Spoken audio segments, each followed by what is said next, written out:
When I was 11, my father, my older brother, and I lived on a property just outside of a remote town in the Appalachian foothills of northern Georgia.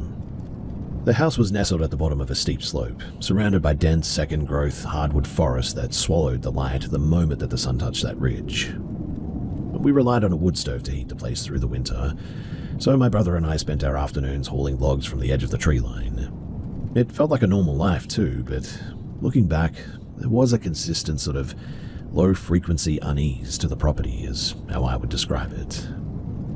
It started with small, fleeting visual things. I remember one afternoon seeing a man standing about 30 meters out in the trees. His silhouette was perfect, height, build, posture, and I was so certain that it was my dad that I walked 20 yards into the brush calling his name. I turned a cluster of oaks and there was nothing. No sound of snapping twigs, no retreating footsteps, just the silence of the woods. I didn't think it was paranormal back then. I just felt like I'd lost a game of hide and seek almost. Or that maybe there was someone out there in the woods that was being a little bit creepy or whatever. Anyway, then there was the night that I saw the light. Now, let me assure you that it was not a reflection or a car on the distant logging road. It was a literal solid glowing orb, about the size of a grapefruit, hovering near my bedroom window. It didn't flicker. It bounced in a sort of stiff, rhythmic arc against the glass, almost like it was testing the pain. I ran to get my father, but by the time that we returned to the room, the light was now gone. It appeared again the following night, but after that it never returned. The environment finally broke us, though, one evening in late November. My father, a man who didn't rattle, came back inside while the sun was still up, his face completely drained of color. He told us that, as he was bucking a log, something massive had sprinted through the brush directly behind him. He hadn't seen the face, but he felt the displacement of air, and he said that whatever it was impossibly tall, towering well over 6 feet, and that it had cleared the distance with a strange, liquid speed, is how he described it. We sort of laughed it off in the end as a spooked deer, but the look in his eyes wasn't the look of a man who had seen a deer. That much was clear. 2 weeks later, my brother had his encounter. He had been stacking wood in that same clearing and returned to the house, his hands shaking so violently that he couldn't hold his cup. He told us that he had seen something standing perfectly still between 2 pines. He described it as human-shaped but drained of all color, a flat matte white, like bleached bone is what he said. He didn't describe it as walking. He said that when it turned to retreat into the shadows, the movement was way too smooth, like a puppet being jerked back on a wire, is what he said. It didn't shift its weight, it just sort of drifted out of existence. I personally never saw the pale thing clearly, but a few nights later, I did see a flash of white move across the tree line at a speed that felt wrong for any animal that I knew of. The strangest artifact of that time, however, is a memory that I still could not place. For years, I carried the vivid memory of my brother telling me that there was an unmarked, sunken grave somewhere deep in the woods behind our shed. I must have asked him about a dozen times about it, and he'd point toward a specific ridge. But years later, when I brought it up as an adult, he looked at me with genuine confusion. He swore that he never said that he'd never seen a grave, and that he had no idea what I was talking about. Mind you, he was certainly not the type to lie, which leaves me with the unsettling thought that I either hallucinated a conversation or something had nudged that information into my head or something. We moved about a year later, and the house felt instantly hollow, as if the tension had been tied to the land rather than us. I don't believe in monsters in the cinematic sense or anything. I actually suspect that maybe we were living on a land that had been used for something else, or that there were people passing through the woods who knew how to remain unseen or something. But the consistency of those encounters, the tallness and the wrongness of the movement, the way that my father and brother described a presence that they couldn't name, and the look on my father's face, it still makes the hair on my arm stand up whenever I think about it. I really don't have a conclusion. I just know that in those woods it really felt like we were never the ones who were actually in charge.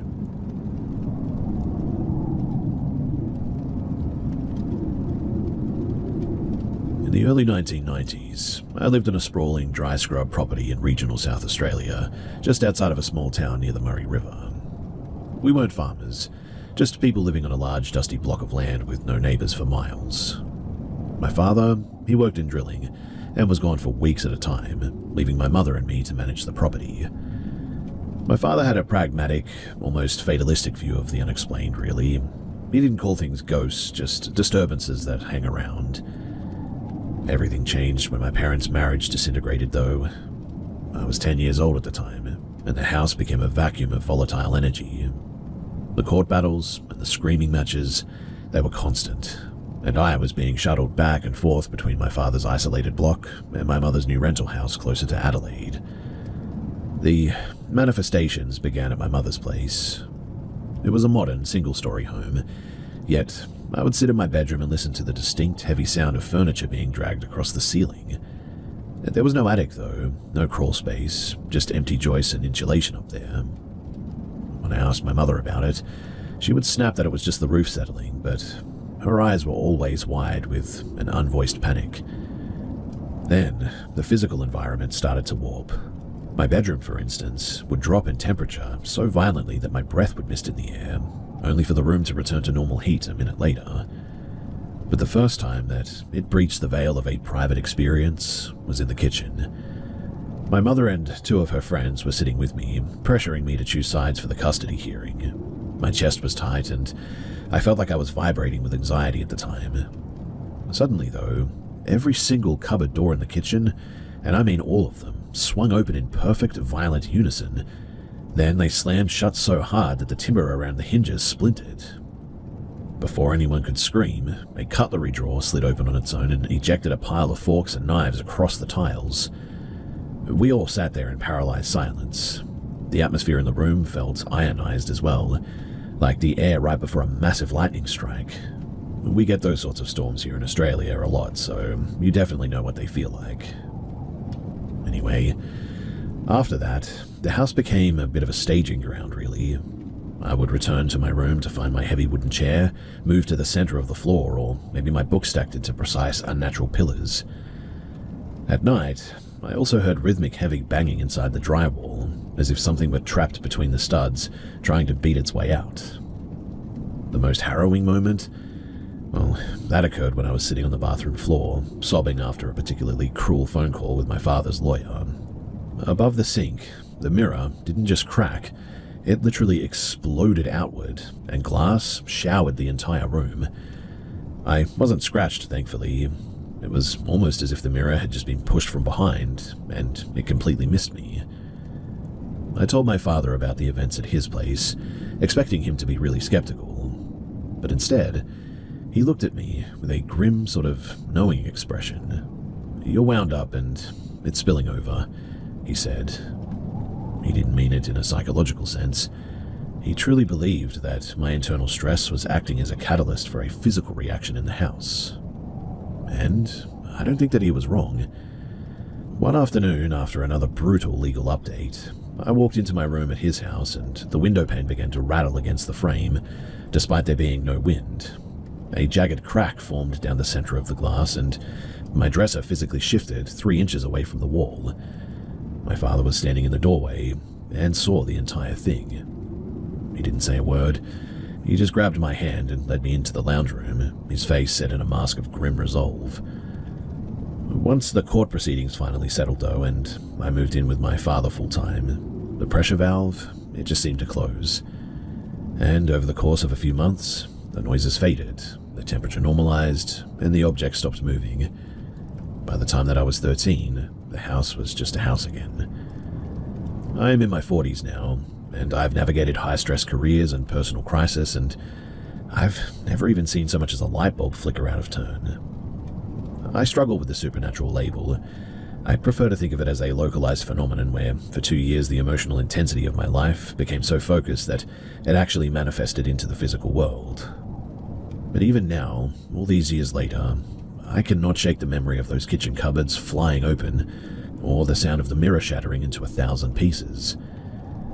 I don't know if it was a ghost, a psychic projection, or a tear in the fabric of the house or something, but I know that when I stopped being afraid and the conflict ended, the world stopped tearing itself apart around me.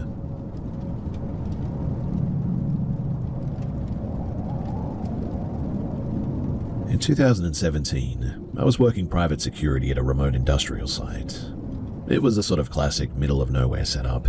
Vast, arid land, dirt roads that spanned hours between townships, and a radio system that was more static than signal. About 20 minutes out from our post sat an abandoned government training facility. It had been shuttered for years, but in the security community, it was a local legend. Everyone had a story about it. Lights in the windows, the sound of equipment moving, the standard rumors that you tell to pass the time on a 12-hour shift. Most of us just treated it as a joke. One night, though, the shift was dead and 3 other guys on my team convinced the supervisor to let us drive out there and scout the perimeter. We were armed with standard gear, heavy-duty torches, a handheld thermal imaging camera, expecting nothing more than a bit of local tourism. As we neared the structure, the first thing that hit us was the noise.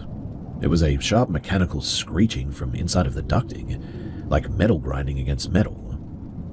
We rationalized it as a bird trapped in the ventilation, but the sound had a sort of jagged, unnatural edge to it that instantly killed our mood.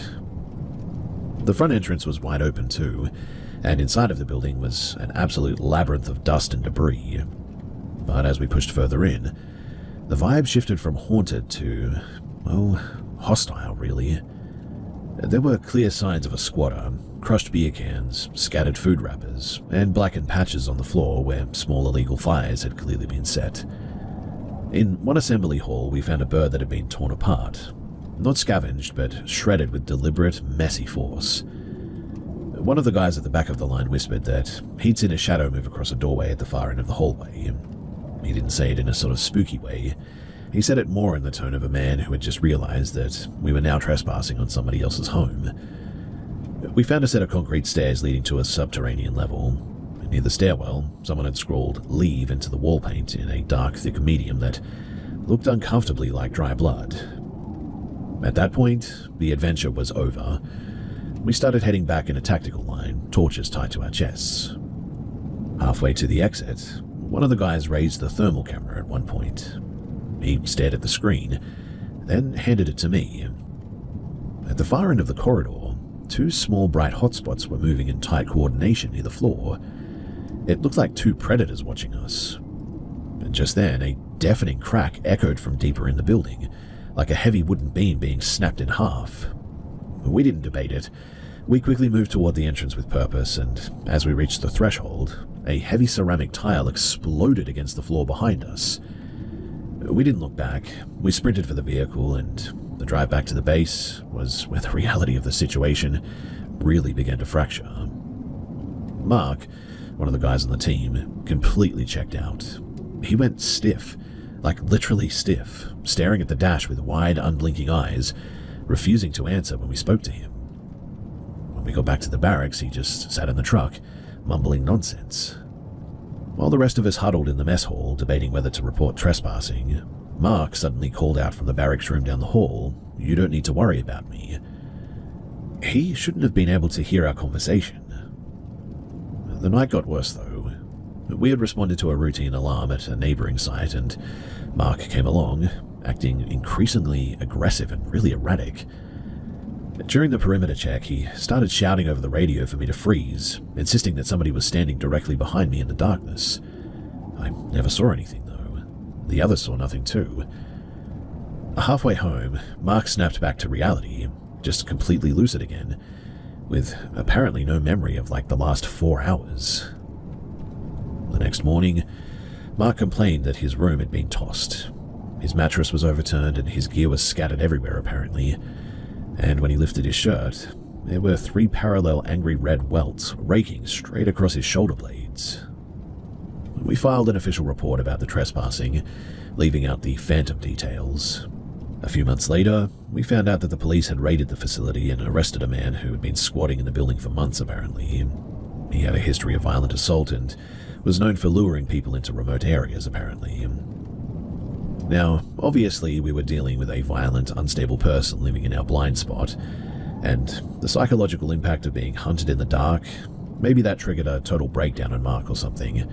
That's certainly possible. But the scratches, the trance, the paranoia, I don't know about all of that, especially his story about his room being tossed around. I still don't go near that ridge, and I've never seen a man lose his mind quite like that again, and honestly, I hope I never have to, ever again.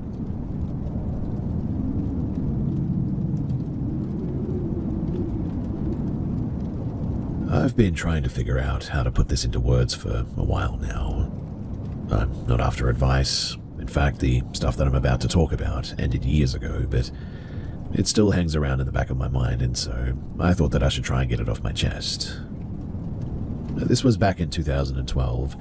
I was 22 at the time, living in a converted basement apartment in a quiet, older neighborhood. The place was really cheap, mostly because it had been sitting vacant for a long time, and it was a really weird setup. For instance, you had to walk through a shared laundry room to get to the main living area, and the windows were all street level, so you could literally see people's shoes walking by on the sidewalk outside. I lived alone, and for the first few months it was pretty fine. But then I started noticing that my stuff wasn't where I left it. I'm certainly not a neat freak. I keep my eyes in a bowl, my books alphabetical, and my closest door shut, though. One morning, I woke up and the kitchen chairs were all pushed out, like someone had just finished a meal. A few days later, my laptop was sitting on the floor instead of the desk, even though I knew that I'd powered it down and tucked it away. I figured I was just tired or maybe sleepwalking or something. I started leaving my phone recording at night though because of this, but unfortunately I never caught anything. Then the smell started. It was like wet wool and stale cigarettes, but it would only ever hit me when I was sitting on my couch. It would be strong for maybe 10 seconds and then just sort of vanish. But the tipping point happened on a Tuesday. So I got home from work, went into the bathroom to wash my face, and stopped dead. Because there were literal wet footprints on the tile. Bare feet, small, like a child's or a very petite adult's. They led from the shower stall toward the door, and then just ended. The shower was bone dry, mind you, and I hadn't been home all day. I didn't sleep there that night. I stayed at a friend's place and came back the next morning with my landlord. We checked the vents, the crawl space, the locks, but there was nothing. He looked at me like I was losing my mind, but he let me out of the lease that afternoon, thankfully. I thought moving would fix it, to be honest. So I moved to a high-rise downtown, and it was a place that felt sterile and brand new. And for the first month, it was great. But then, I was lying in bed, middle of the afternoon one day, reading a book. The bedroom door was cracked open a little bit, and I saw a shadow pass by the gap. Not like a person walking, but more like a flicker of dark fabric almost. I got up, thinking that it was just a neighbor's kid in the hall, but when I opened the door, the hallway was completely empty. I looked down at the carpet, and there, right outside of my door, was a faint, damp smudge. It looked like somebody had stood there with wet socks. Now, it didn't escalate into anything violent or anything, but it was just a very persistent, quiet intrusion. I felt like I was being tracked almost, but not by a person. Genuinely, it felt like something was tagging along behind me, moving between the spaces where I wasn't looking. I'm in my mid-30s now, and I've moved 3 times since then.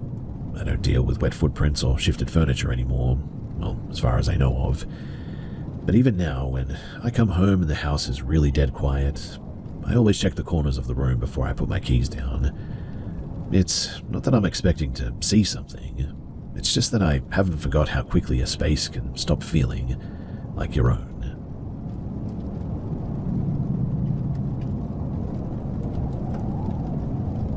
I'm hesitant to share this because I know that it sounds like one of those campfire stories, but it happened, and the memory of the weight on that roof is still stuck in my head. So, I was spending the summer with my uncle on his ranch in the high country of eastern Wyoming. It was dry, flat, and miles from the nearest paved road. The silence out there at night was pretty heavy too. No hum of traffic, no distant planes, just the sound of the wind through the dead grass. My uncle had an old rusted-out International Harvester Scout parked near the edge of the corral. It didn't run, but it was our main hangout spot. And one night, around 2 in the morning, my cousin and I were sitting in the cab, messing around with a battery-powered radio, when a thud landed on the metal roof. Now, this was not a light tap. It was a heavy, dull impact, like someone had dropped a sack of cement from a balcony. The suspension of the old truck groaned underneath this weight, and the whole chassis swayed on its tires. I looked at my cousin. He was staring straight ahead, his face completely pale white. Then we heard the sound of scratching or claws or something. They didn't sound like the click of dog nails or anything, but they scraped against the rusted metal with a slow grinding friction. Whatever it was huge. We could hear the rust buckling under its weight as it stepped across the metal, in fact. It moved from the back of the cab toward the windshield, pacing with an agonizing slowness. We didn't move. I don't think we even breathed.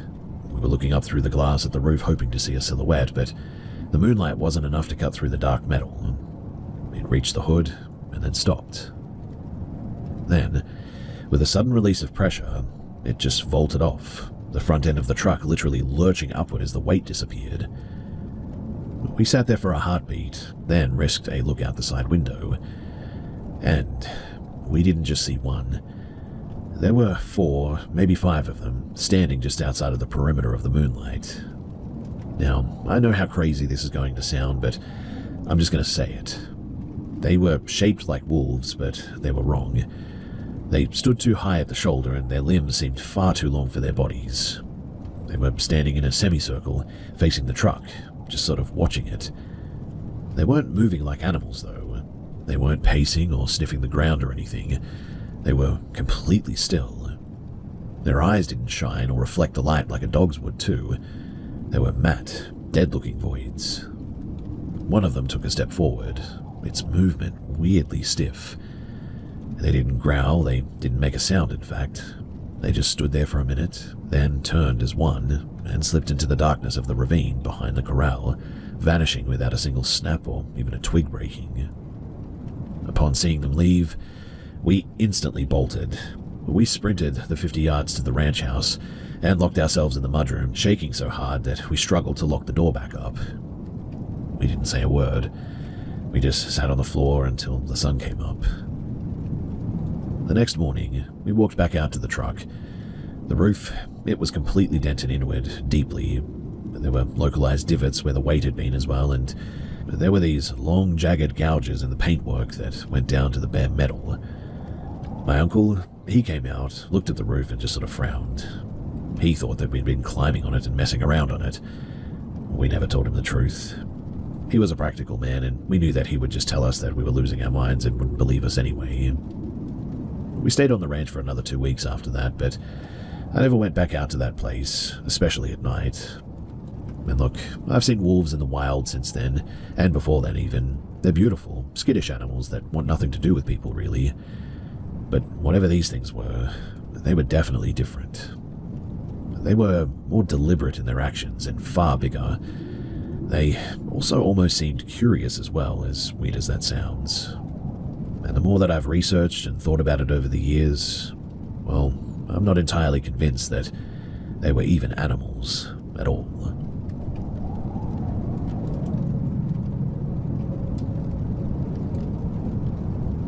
So I took a caretaker position at an old timber-frame farmhouse tucked into the dense, foggy cedar forests of northern Washington a few years back.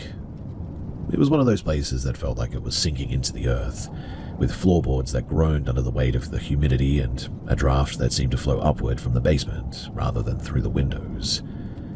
I was meant to stay for the autumn while the owner was traveling. The routine, it was set in by the second week.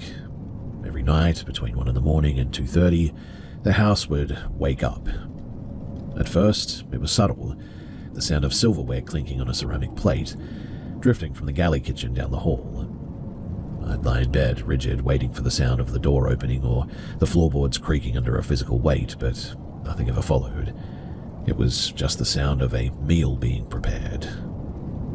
I checked the house daily for weeks as well. I installed tension rods on the windows and deadbolted the heavy oak front door. I spent hours sweeping the basement, checking for holes in the insulation gaps where a stray animal could get in. But there was nothing. The house was sealed tight as far as I could tell. And yet, the kitchen sounds persisted like a recording being played on a loop. Now, one humid Tuesday, I was in the bedroom staring at the ceiling when the heavy upright piano in the parlor, which had been silent since I arrived, began to play on its own. It wasn't music, though. It was a single note, struck with enough force to make the instrument's frame vibrate. Then a second note, lower, then a sharp, jarring chord. I didn't grab a flashlight. I didn't grab a weapon. I just sort of stood there in the hallway, frozen, listening. Then there was this smell, a thick scent of like pine needles and damp earth that saturated the air in seconds. My lungs suddenly felt heavy too, and the temperature in the hallway plunged, my breath instantly frosting in the dim light. The piano stopped and a voice, not a whisper as well, but a flat conversational tone, spoke from the kitchen. It was a woman's voice, clear and uninflected, saying a name that I didn't recognize. I turned the corner into the kitchen, my heart absolutely hammering. The room, though, was empty, but the kitchen table, which I had cleared before heading to bed, was covered in a thin layer of, fine damp soil. The dirt seemed fresh and dark and was still holding moisture when I touched it. I spent the next 3 hours sitting in the middle of the kitchen floor holding a kitchen knife, staring at that dirt. It just didn't make any sense. I mean, the windows were locked, the floor was solid wood, there were no tracks leading to the table in or out, but somebody must have broken in and done this.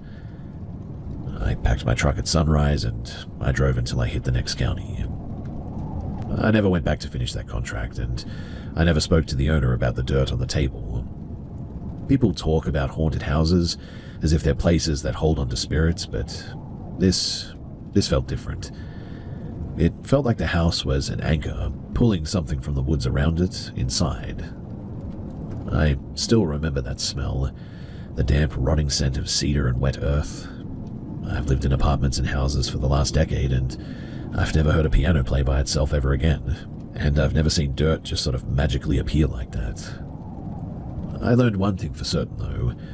When a house starts making its own rules, the best thing to do, in my opinion, is to just leave the key on the counter and drive.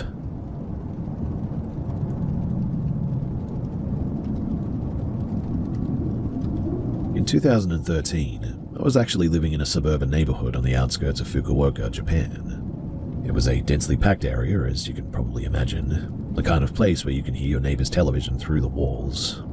My house sat at the end of a cul-de-sac, bordering a narrow paved concrete canal that fed into the local river.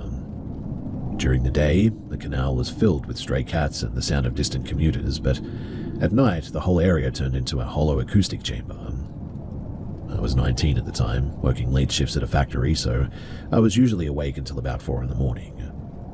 Now, around 2 in the morning, I heard a sound coming from the canal path below my second-story window. It was a sort of wet slapping sound, almost like somebody was down there with a heavy piece of fabric, dragging it through the shallow, stagnant water.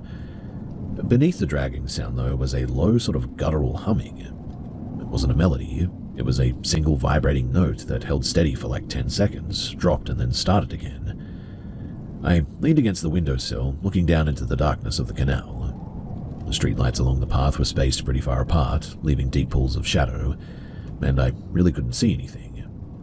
I assumed it must have just been a homeless person or someone cleaning up the trash or something like that. But the next night, at the same hour, the dragging sound returned. This time it didn't just stay in the canal, though. I heard it climb the concrete embankment, the wet slapping hitting the asphalt of the cul-de-sac, and it stopped directly beneath my window. I didn't turn on the light. I stayed in the dark, watching the street through a gap in my curtains. The hum began again, but it was louder now, vibrating through the frame of the house. Whatever it was, it didn't really sound human. It sort of lacked the breathy, uneven quality of a voice, and it was too mechanical, like a heavy electrical wire humming under high voltage. I waited for the sound of footsteps, maybe a cough, a car door, or anything, but none of that happened. Just that flat, vibrating hum against the base of my house. Then, the dragging sound resumed, moving toward the front door. I heard that distinct thud of something heavy, like a waterlogged backpack hitting the wood of my front entrance, and then silence. Obviously, I didn't open the door. I sat in the corner of my room with my phone until the sun started to bleach the sky. When I checked the front door the next morning, there was a smear of dark, slimy mud across the threshold. It smelled like stagnant river silt and something metallic as well, like an old coin almost, and it was really pungent. It happened 3 more times over the next month as well.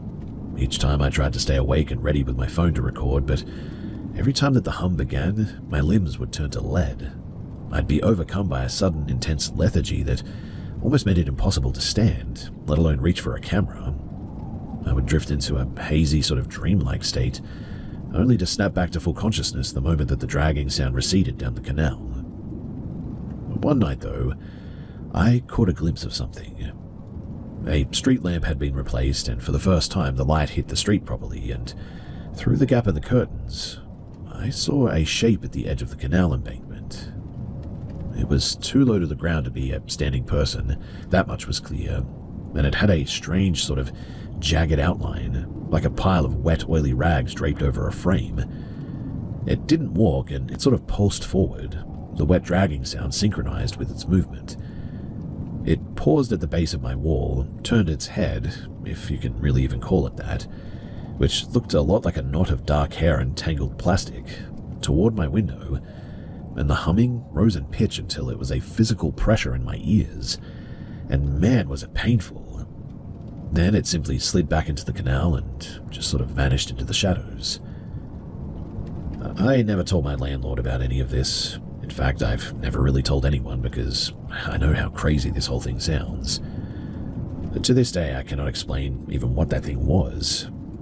I've lived in other cities and I've walked past canals and rivers 1,000 times since then, but I've looked all over the place for an explanation, scouring the internet, looking through libraries, I mean, you name it, but I've never found anything that resembles what I saw.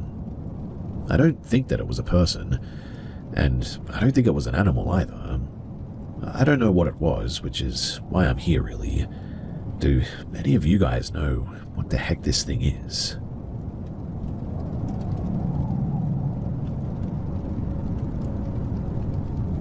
A while ago, I spent a month house-sitting in an isolated farmhouse in rural Vermont, right near the Canadian border. The property was massive too, mostly overgrown apple orchards and a few rotting outbuildings that hadn't seen a tool in like 20 years. But it was a beautiful place during the day. But at night, well, it was something different. So I was there alone for the first week, and it was mostly peaceful. Then around the 10th night, everything about the place just sort of changed. I'd been lying in bed reading, and I'd hear this sort of like weird sound against the hardwood floor, like a whacking sound. It was coming from the hallway, it seemed, and it sounded like something heavy and soft was dragging itself along, inching forward with a sort of rhythm that defied how a person would actually move. I didn't open the door, and I just sat up, my book forgotten, watching the space under the bedroom door. The weird slapping sound stopped right outside. Then I heard a sound that didn't belong in a house. The distinct sound of fabric ripping or tearing. It went on for a minute, slow and methodical, until the door handle, which was a heavy old-fashioned lever, began to depress slowly, as if someone were hanging their entire body weight off of it. I sat there paralyzed. My breath felt like lead in my lungs, and after a moment, the handle clicked back into place and this wet sound resumed, moving back toward the kitchen. Obviously, I didn't sleep that night. I made sure that the door was locked, and I sat in the bed, waiting there until the sun came up. I checked the hallway at 6 in the morning, but there was nothing there. I convinced myself that I must have just been hearing things, like the house settling, or heck, maybe a raccoon had gotten into the wall cavities or something. My partner joined me the following weekend, though, because I'll admit that I was pretty scared to stay there. I didn't tell her about the hallway. I didn't want to ruin the trip or look like I was losing it or anything. But we spent the day fixing a fence line, and we settled in early. Around 3 in the morning, though, she woke me up. Her hand was clamped over my forearm, her grip painful. She didn't say a word, just pointed at the foot of the bed. I looked down, and at the edge of the mattress, the bedsheets were being pulled down, slowly. There was no one holding them, though, but they were just sliding down on their own, bunching up as if someone were sitting on the edge of the frame and pulling them. The weight on the mattress was unmistakable too. The springs were depressed and the frame tilted slightly under some sort of load at the end. My partner let out a small high-pitched noise and scrambled backward, her back hitting the headboard. The second that she moved as well, the sheets snapped back into place and the weight on the bed suddenly vanished. We didn't stay to investigate. We literally threw our things together, got into the car, left the keys on the kitchen counter, and drove until we were back in Burlington. We didn't talk the entire drive, too. When we finally sat down to process it a few days later, she described the weight as feeling like a massive, dense, cold vibration, and not like a person. I couldn't explain the whacking sound from the week before, and I finally told her, and she couldn't explain why the bed had moved. I've looked into local history, thinking that maybe there was a fire or maybe an old accident at the property or something that could explain this, but I never did find anything. Obviously, I don't really know what that was, but it was weird, let me tell you. I've lived in other older buildings and newer ones since then, and I've never felt that specific weight again. Sometimes, too, when I'm lying in bed and the house gets really quiet, I find myself watching the foot of the mattress, just waiting to see if the sheets will start to slide again like they did that night.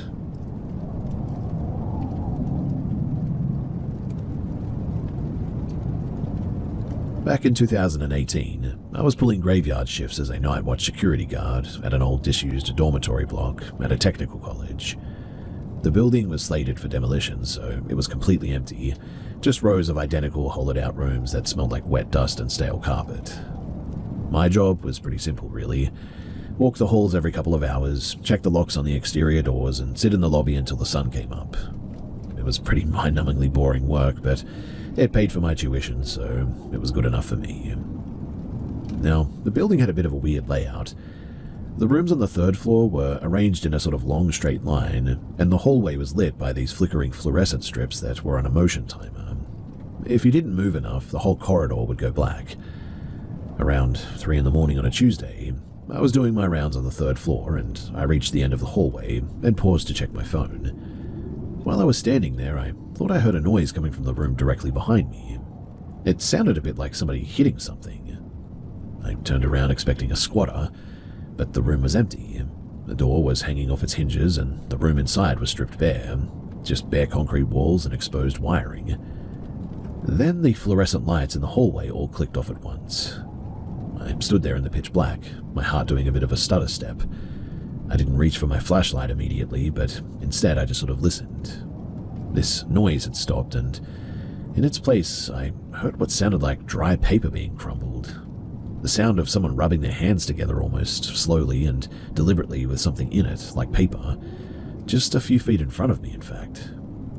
I quickly fumbled for my torch and clicked it on. The beam cut through the dust, hitting the far wall, and there was no one there. But the dust on the floor was disturbed. There were long, dragging grooves in the grit, leading away from the room and disappearing into the wall itself, as if something had just walked straight through the plaster. I'm pretty sure as well that wasn't there before. After that, I didn't finish the round. I walked as calmly as I could back to the lobby and sat there with the lights on until the relief guard showed up at 6 in the morning. I didn't say a word because I knew how it sounded. But it didn't stop there. You see, 2 nights later, I was back. I was sitting at the front desk when I saw someone standing at the top of the stairwell on the security monitor. It was a man, hunched over, looking down into the lobby. I zoomed in, but the resolution was terrible. It was just a sort of grey, grainy smudge, really. So I grabbed my heavy flashlight and marched up the stairs, yelling for them to leave the building now. I climbed 2 flights, burst onto the 3rd floor landing, and scanned the hallway, but it was empty. I stood there for a bit, sort of looking around, and at some point I looked down, and that's when I noticed on the floor the same long dragging marks were there, fresh in the dust. They started at the stairwell and ended at the door of the room where I had heard that weird sound from before. I walked to that room. The door was wide open, which I knew that I had locked previously. I shined my light inside. The room was still empty, but on the back wall, someone had written something in the thick grey layer of dust. It wasn't a word, though. It was just a sequence of jagged, vertical lines, all roughly the same length. I quit that job the next day. I didn't tell my supervisor about the room or the marks. I just told them that the isolation was really getting to me. A few weeks later as well, I was grabbing a coffee with a former student who had actually lived in that dorm years before it closed. I'll admit, too, that I selfishly invited them myself because I was fishing for details, but I didn't mention the location, just asked him if he knew the building at all. And as soon as I mentioned it, he went pale and said, "Yeah, I live there, in room 304. After a little bit more questioning, I found out that apparently he used to hear that scraping sound every night, and at the time they apparently thought that it was just the pipes. He told me that the students who lived in 304 before him had apparently been kicked out after a bit of a mental breakdown. Apparently, he spent his final weeks sort of convinced that there was a man in the wall trying to tell him how to get out or something. I don't know if I saw a ghost or if I was just sensitive to the residual static of a place that had held so much misery, but I do know that when I look at a blank wall now, I still remember those jagged lines in my head, and I still remember that really weird sound of hands rubbing together in the dark like that with a piece of paper or something.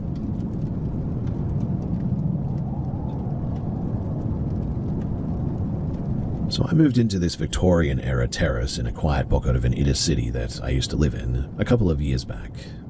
It was the kind of place that had been renovated a dozen times by different owners.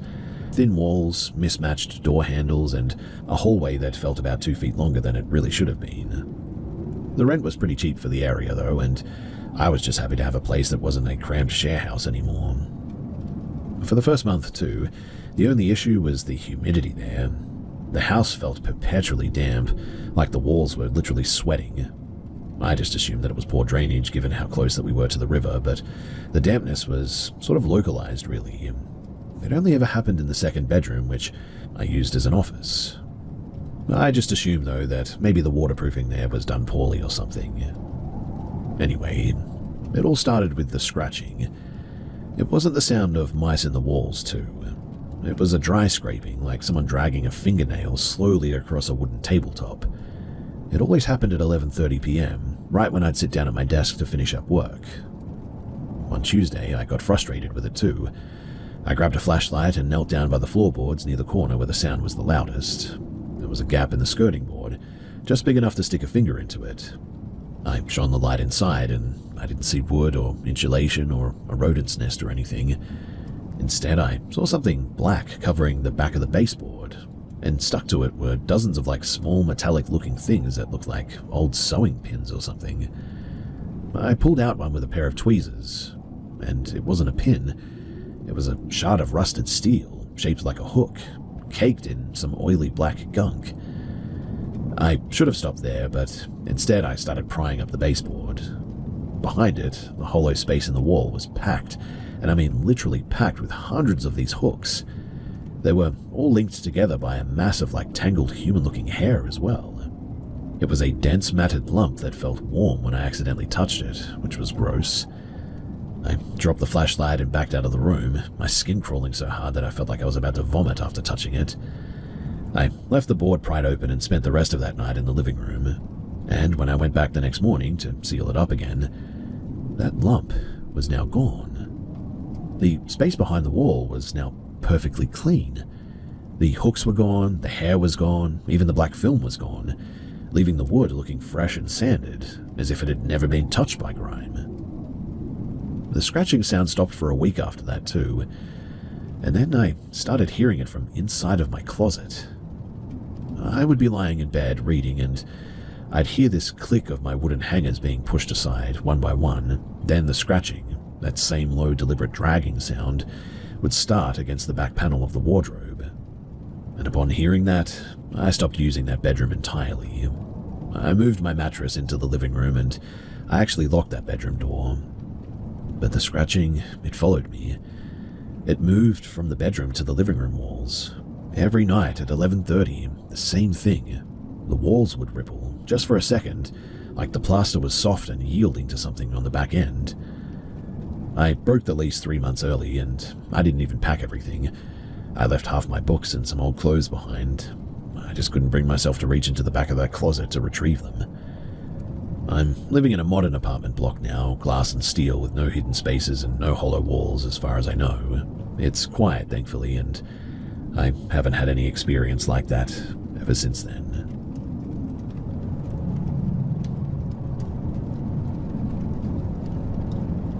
I've never been the type to look for ghosts, and honestly, I still try to keep it that way. But I grew up in a place that really didn't give you much choice. This was back in 2016. I'd just taken a job as a night shift janitor at an old, disused municipal pool complex on the edge of a mid-sized town. The place had been closed to the public for years while they argued about funding for renovations and things like this. My job was basically just to walk the perimeter, check the pipes, and make sure the pumps weren't leaking in the basement. The building was mostly glass and concrete. At night, with all the power cut, it was just a series of black mirrors. The first time that I noticed something was wrong, I was mopping the locker room floor. It was pretty late, and I heard the sound of a locker door being punched shut, a metallic clang that echoed through the entire building.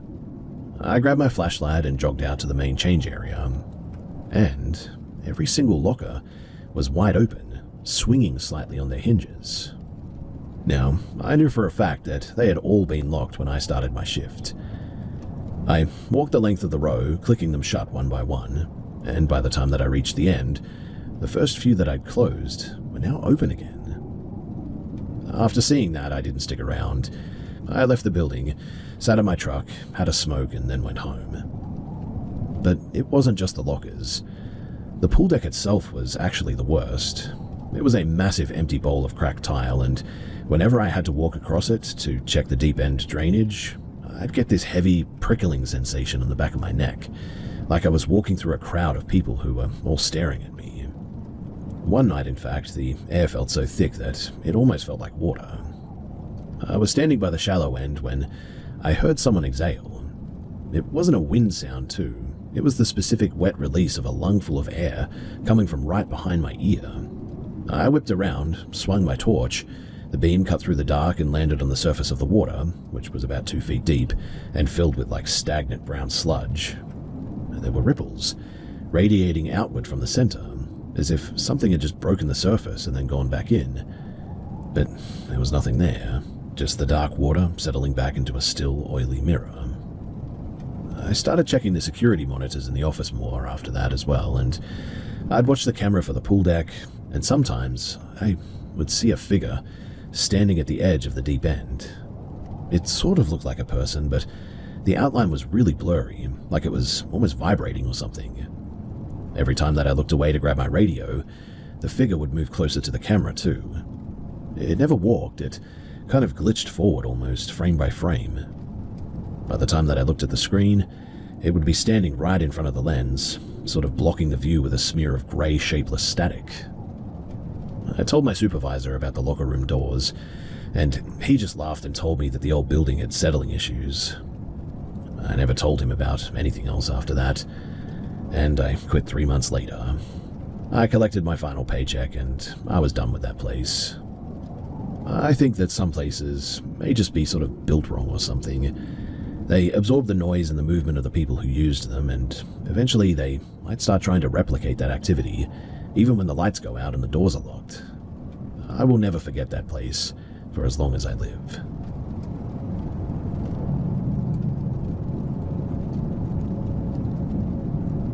I spent the winter of 2022 in a remote town in northern Maine.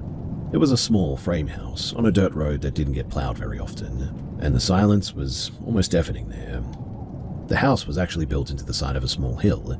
The back wall was essentially the foundation, cold stone, and damp earth. I was there because I needed the cheap rent and the isolation as well to finish a project that I was working on. But after the first month, I stopped getting any work done. It all started with the cellar door. It had a heavy iron latch that I always kept locked with a padlock, just because the stairs down there were rotting and pretty dangerous. Every morning, I'd come out to make a coffee and find the padlock sitting on the kitchen floor, unlocked. The door would be standing wide open, letting a draft of frigid, stagnant air into the kitchen. I thought that I just forgot to lock it at first, but the lock was an absolute pain to open. You had to sort of like jiggle the key just right just to get it open, and It wasn't something that you did in your sleep. Then I started finding things in the kitchen that really shouldn't have been there. I'd wake up to find like horsehair strewn across the stovetop. Another time it was a pile of small, smooth river stones arranged in a perfect line on the windowsill. Mind you, the nearest river was like 3 miles away at least, and the ground outside was buried under 4 feet of snow. One night in February, I was reading in the living room. It must have been about 9 o'clock or 10 or something, and the wind was howling against the eaves. I then heard something from the kitchen. I didn't turn around, I just sort of froze in my chair, staring at the television reflection in the dark window. And behind me, in the doorway to the kitchen, I swear to you that I saw a silhouette standing there. It was tall, way too tall for the doorframe, and had no distinct edges. It looked like smoke almost. It didn't move, it just sort of pulsed around, and every time that it pulsed, the air sort of got colder in the room. I slowly reached for the light switch on the lamp next to me. The second that my fingers touched the plastic, the silhouette surged forward. It didn't walk, it like flowed across the room, covering the distance in the blink of an eye. The temperature dropped so quickly and it felt like I was in a freezer all of a sudden. I didn't turn the light on. I scrambled backward, tripped over the rug and bolted out the front door into the snow. I didn't grab my coat, but it actually felt warmer outside. I then ran to my truck and I didn't stop driving until I hit a 24-hour gas station in Holton. I never went back to that house after that. I had a friend go and get my stuff a few days later, in fact, and he told me that when he went into the kitchen, the cellar door was wide open, and apparently the entire floor was covered in snow. I'm living in a crowded apartment in Boston now, and I've learned the value of the noise of neighbors, I think. I've read the history of the area thinking that maybe this thing was something tied to the land or some folklore, but I've never really found anything. And so, what do you guys think that was?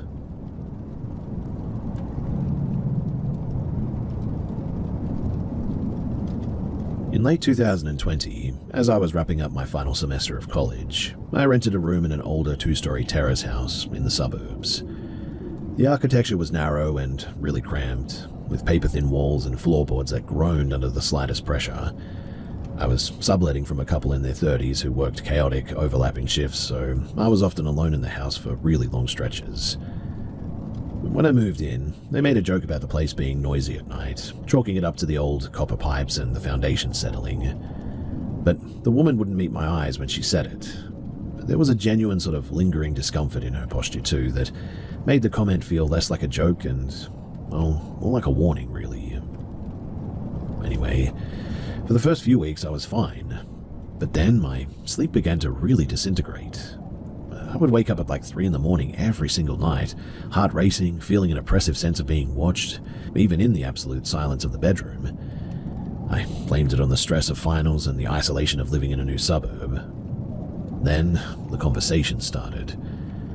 It genuinely sounded like 2 people, one with a low resonant register, the other sharper and higher, talking in the room directly beneath me. It was muffled, like speech through a heavy blanket, and I assumed my housemates were having late-night tea or something at first, but the cadence was too repetitive and way too rhythmic.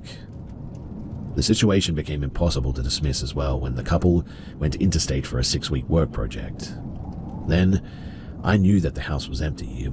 I mean, I watched them pull out of the driveway myself. Yet, on the second night of their absence, the voices started at 4 a.m. I lay in the dark, my breath hitching, thinking, there's no one here.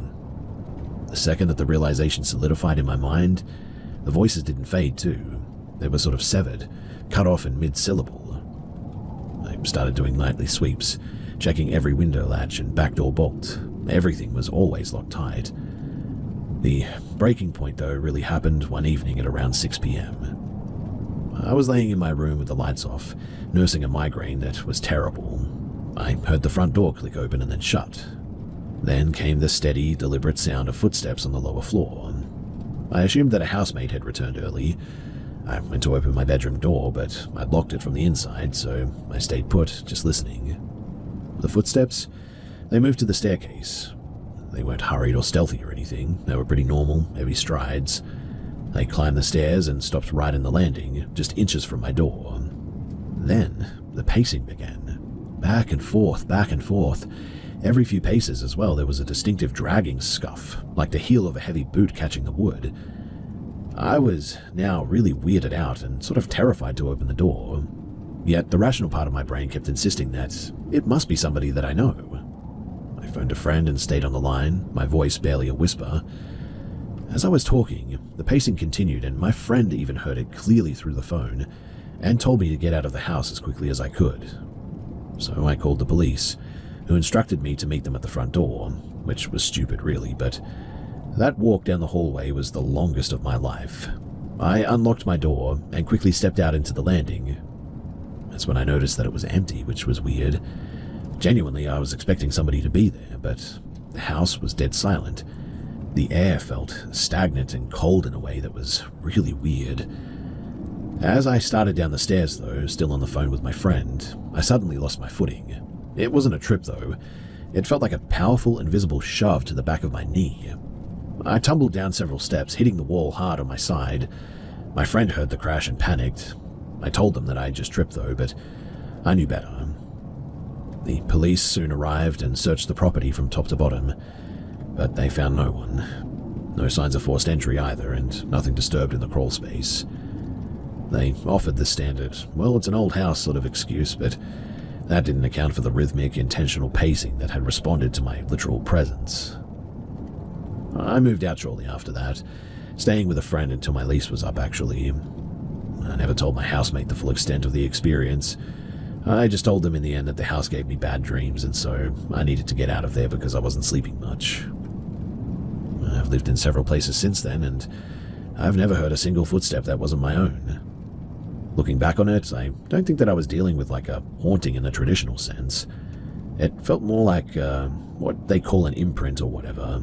Sort of like a loop of activity that existed independently of me, is what I've read anyway. It had its own routine, though, its own pace and its own presence for sure. I seemed to be just the intruder who had finally started paying attention to that schedule.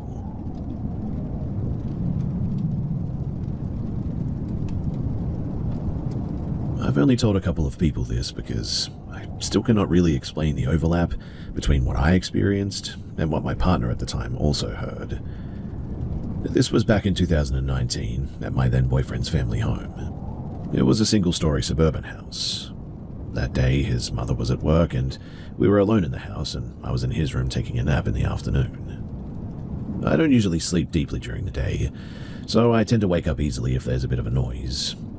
I was lying on my side facing the wall when I started to wake up abruptly.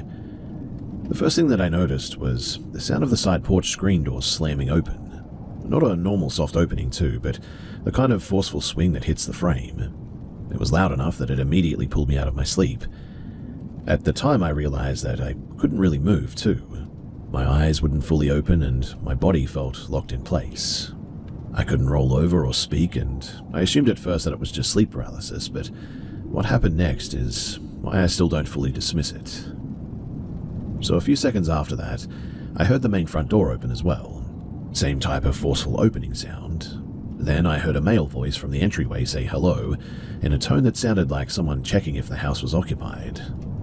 At that point, I was fully alert mentally, but still physically unable to move. I remember thinking that it was either a break-in or someone entering the wrong house. Then I heard footsteps moving through the hallway. Not slow or cautious, but direct, like someone walking straight toward the bedroom. The bedroom door opened. I couldn't see anything because my eyes still wouldn't fully focus or open properly, but I could clearly hear movement right beside the bed.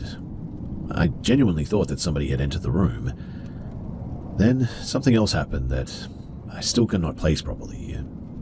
There was a loud buzzing or mechanical noise right next to my ear. It wasn't like a normal external sound too. It felt like it was inside of my head and around my body at the same time, and I remember a strong vibrating sensation through my whole body when it happened. It repeated a few times, and I remember counting it mentally because I thought that something was physically happening to me, like I was being restrained or maybe shocked. By the third time, I genuinely thought that I wasn't going to be able to move again normally. And then all of a sudden, everything just stopped. The footsteps, the door sound, the noise, all of it ended at once.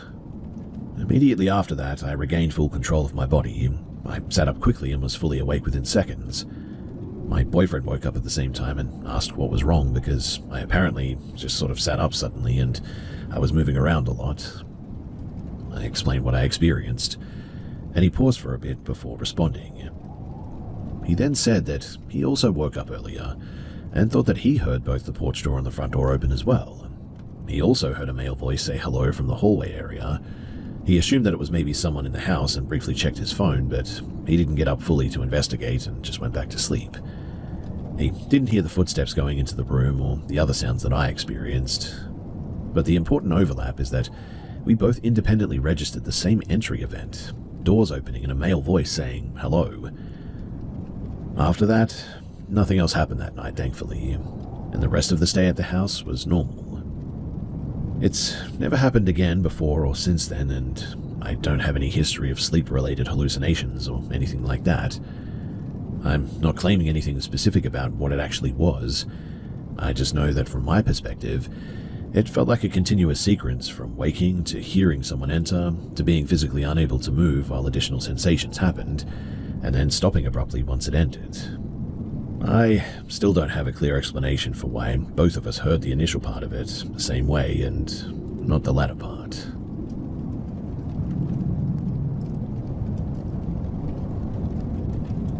I'm posting this because it's been about 7 years now, and my buddy and I, we still cannot look at a map of Nevada without at least bringing up that night. We've tried to come up with every logical, real-world explanation for what we saw on that dirt road, but the math, it just never really adds up. This was back in the summer of 2019. My friend Liam and I were doing a massive road trip after college graduation, driving an old beat-up through the southwest. We were heading up from Las Vegas toward Great Basin National Park, taking one of those empty 2-lane state routes that cuts straight through the high desert there. It was about 1 a.m, I would say, pitch black, and we hadn't seen another set of headlights for at least 45 minutes. Suddenly, though, the dashboard GPS unit completely lost its mind. The screen started spinning in circles, recalculating over and over again, and then the map completely glitched out, showing our vehicle location floating in the middle of a blank grey void miles away from the highway. We didn't want to miss our turnoff in the dark, so Liam pulled over into a wide gravel turnout so that we could look at a paper atlas and also check our phone signals. Outside the car windows, there was really nothing but sagebrush, freezing desert air, and absolute blackness. And while I was trying to get my phone to load a digital map, Liam stopped what he was doing and just sort of stared out the passenger side window. He nudged my arm and pointed out into the brush, maybe 50 yards off the shoulder of the road. There was a massive, pulsing orange glow coming right off the desert floor. At first glance, I assumed it was a standard bonfire or maybe some ranchers camping out or something, but as my eyes adjusted to the dark, the scale of the thing became totally wrong. The fire was absolutely huge, a massive roaring pit of open flames, and it lit up a giant section of the flats.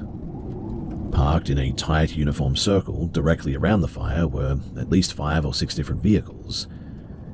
We cracked our car doors open and stepped out onto the gravel, using the frame of the vehicle as a shield, just trying to make out what we were looking at first.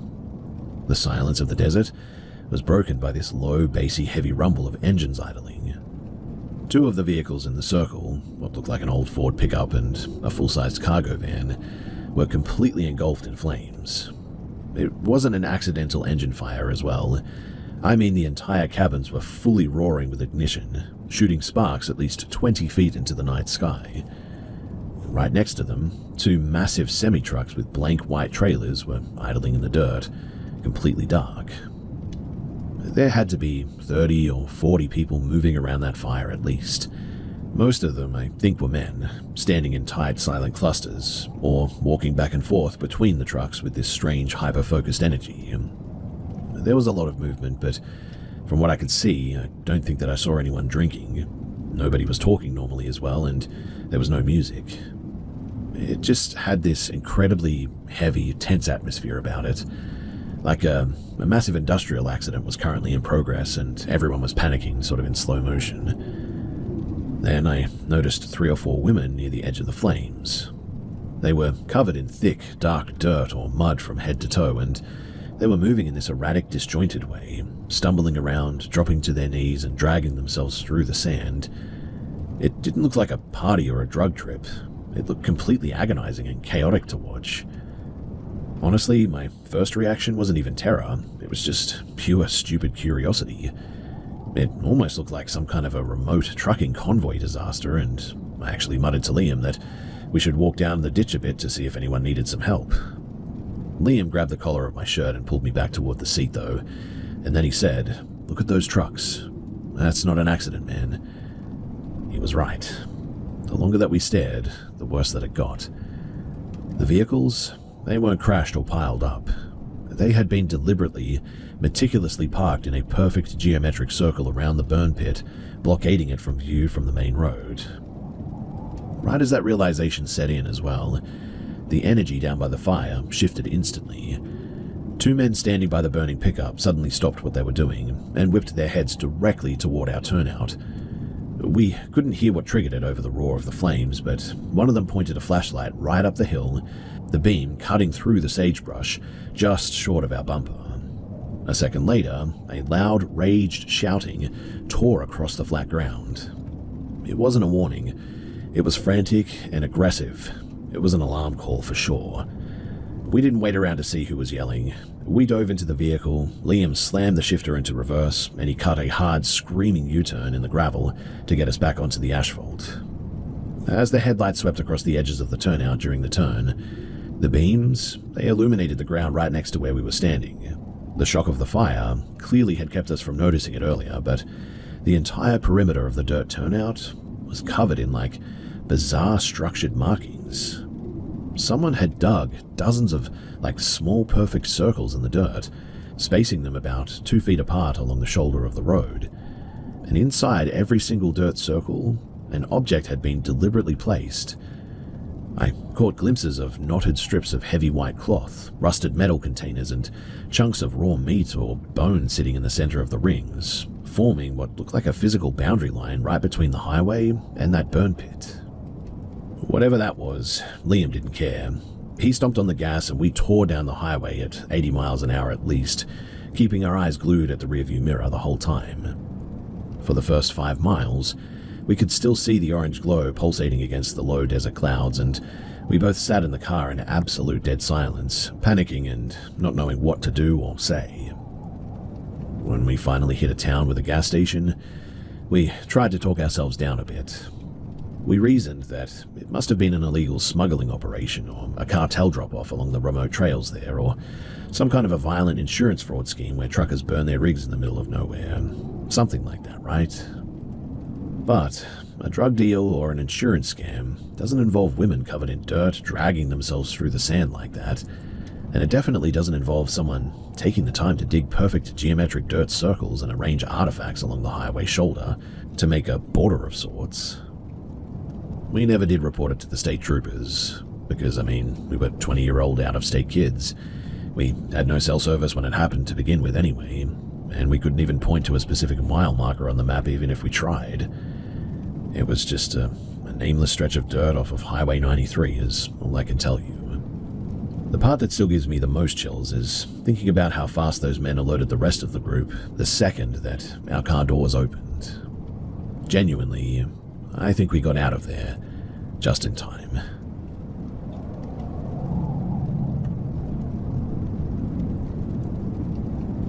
This happened mid-2023, and I still double-check my windows every night now, which I never used to do. I didn't think that it was that serious at the time either until I told a few people, and they basically said that I got lucky. So, at the time I was living alone in a small apartment, kind of one of those older complexes where each building has 6 to 8 apartments and they face each other across a narrow walkway. Mine was upstairs, and those stairs to get up there were right next to my front door.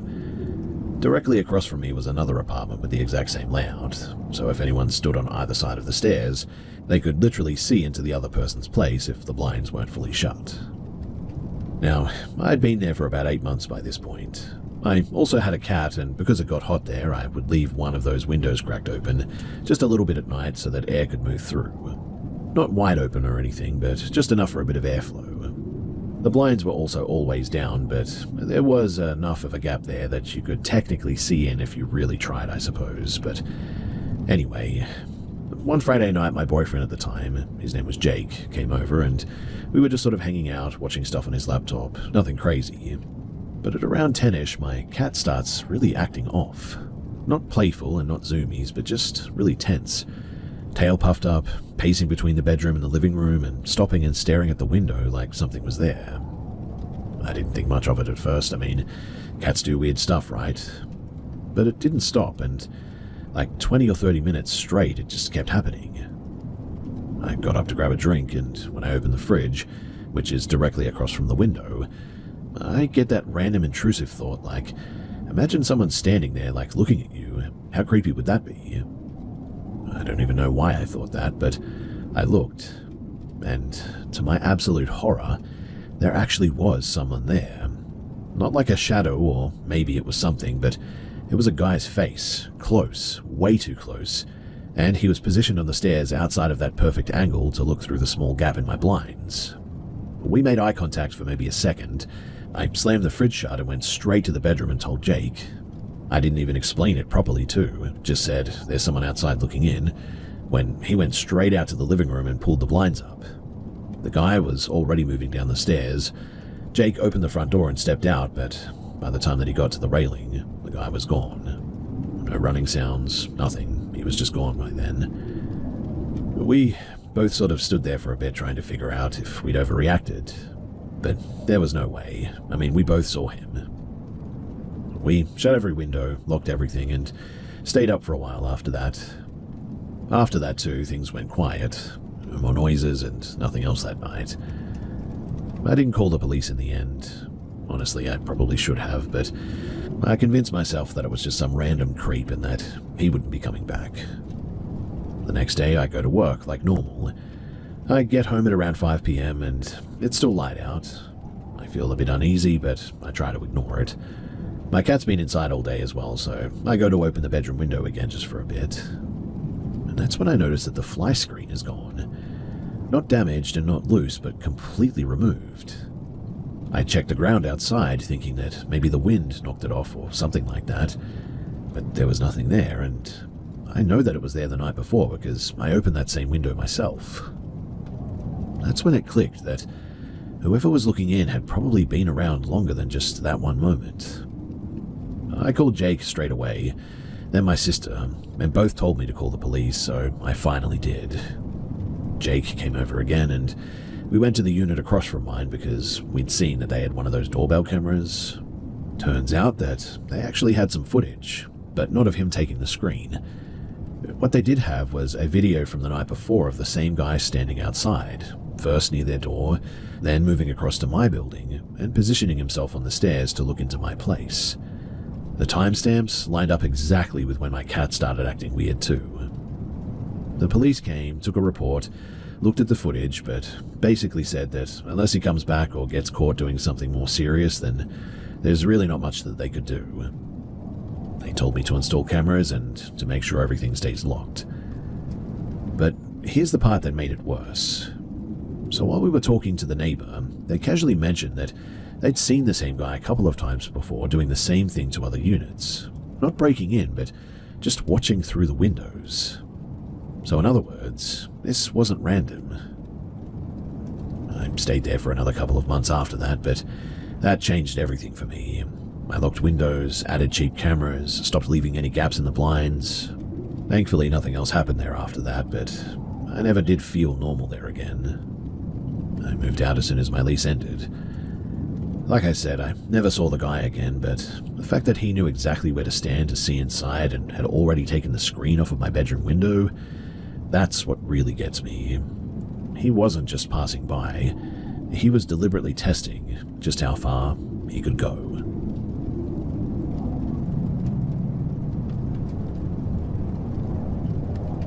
This happened back in 2011. I think it was spring when it happened. And it is the single most terrifying 5 minutes of my entire life. I don't talk about it with my family anymore because my mum still gets visibly shaken if the subject even drifts towards that weekend. So, I was 11 years old, spending the weekend at my cousin's place in a dense working-class suburb just outside of Leeds, England.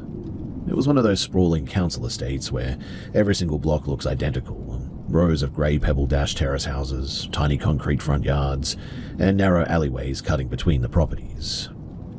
My cousin's house sat straight at the edge of the estate, backing onto a paved canal towpath. Beyond the canal was just a massive expanse of abandoned industrial wasteland, really. Overgrown mounds of gravel, rusted iron frames, and dense pockets of gorse bushes stretching out toward the train tracks. About a 2-minute walk from her kitchen door, squeezed into a gap between two dead-end streets, was a tiny community playground. It was incredibly depressing. Just a rusted swing set, a metal slide, and a concrete basketball hoop with no net. The entrance to it was completely hidden from the main road as well, accessible only by a narrow, muddy alleyway between two brick gable walls. So, it was a chilly Saturday afternoon. The group of us consisted of me, my 11-year-old cousin Maya, her 14-year-old brother, Leo, and a younger neighborhood kid from next door named Toby, who was maybe 6 years old. Maya's dad dropped us off at the corner and told us to stay within eyesight of the houses, which was totally standard back then. Nobody worried about kids playing outside, really. We had been kicking a deflated football around for about 20 minutes, I would say, and because I was the oldest girl, I was naturally keeping an eye on the surroundings all the time. I was standing near the back chain-link fence that separated the swings from the canal path, while Leo and the younger kids were closer to the alley entrance. A few delivery vans and local cars passed the end of the alley, which was pretty normal. But after a few minutes, a massive older model white transit van drove past the gap. Oddly too, it had completely blacked out rear windows, no company logos, and a heavily dented side panel. It didn't just drive by as well, it crawled past at a literal walking pace, engine barely ticking over. I noticed it because the driver was sitting incredibly low in the seat, but I just figured that he was looking for a house number or something. 2 minutes later, though, the exact same van coasted past the alley gap from the opposite direction. This time it slowed down in a near total crawl, right in front of the opening. The passenger side windows were rolled down an inch, and I could see the distinct shape of a head turning to look down the alleyway toward the playground. My stomach did a weird sort of cold flip all of a sudden. I stopped chasing the ball and just stared at the street. Another minute went by. We went back to playing, but my eyes were now glued to that brick gap. Suddenly, the white van didn't just drive past, it cut a hard, aggressive turn and pulled up directly across the mouth of the alleyway, completely blockading the entrance. The diesel engine idled with a loud, violent rattle. The heavy sliding side door slammed open. 3 men stepped out onto the pavement. They were all wearing oversized dark hoodies, baseball caps pulled low, and one of them had a bright high-visibility construction vest thrown over his sweatshirt. The guy in the high-vis vest, he had a thick black neck gaiter pulled all the way up over his nose and mouth. On a cold, dusty construction site, you wouldn't look twice. In a completely empty suburban alleyway leading to a children's playground, it looked entirely wrong. They didn't look around to check their phones or stretch their legs or anything. The man in the high-vis vest stopped in the alleyway first, raised a gloved hand, and pointed his index finger in a dead straight line directly at Toby, the 6-year-old. I couldn't hear the exact words over the rumble of the van, but he muttered something short and sharp to the 2 men behind him, his head snapping down toward us. Then they started moving down the alleyway. They weren't running yet, but it wasn't a casual walk. It was a synchronized, wide-strided march, their boots heavy against the asphalt. They were moving with absolute terrifying intent.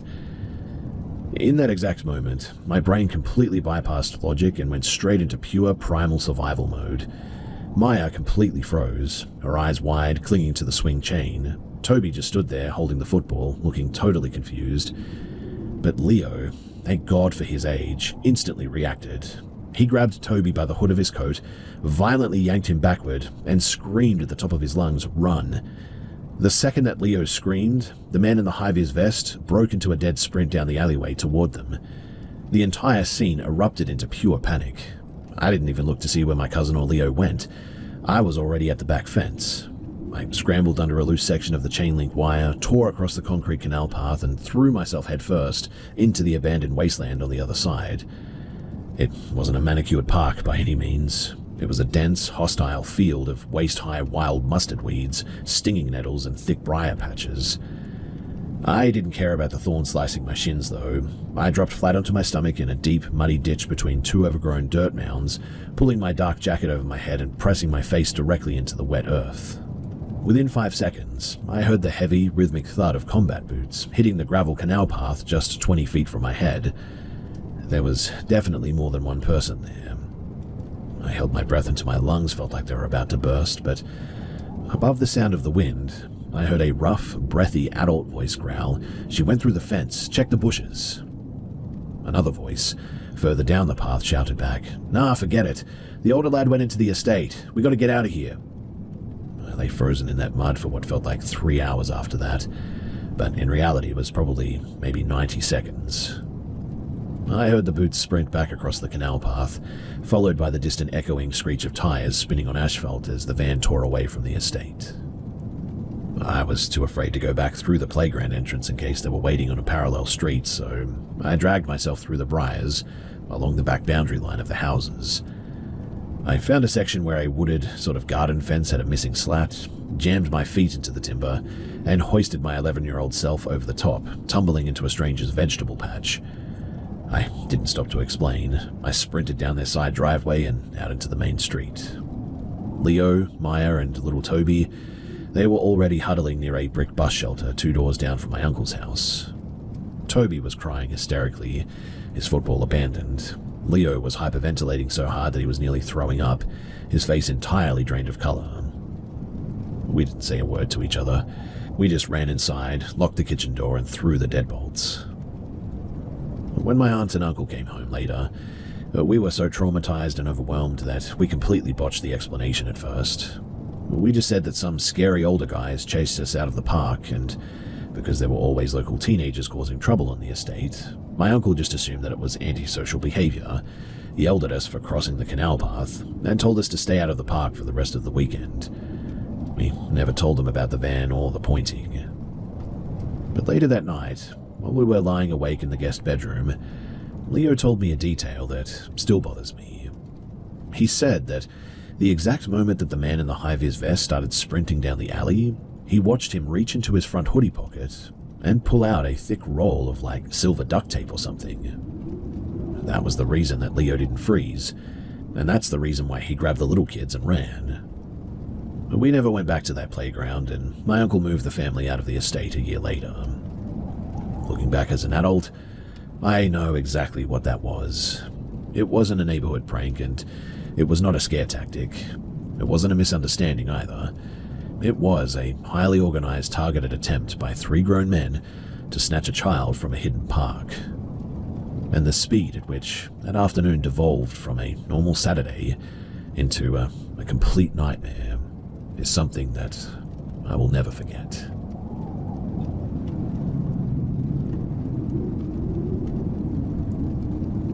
In 2021, I was living in a quiet suburb with my partner.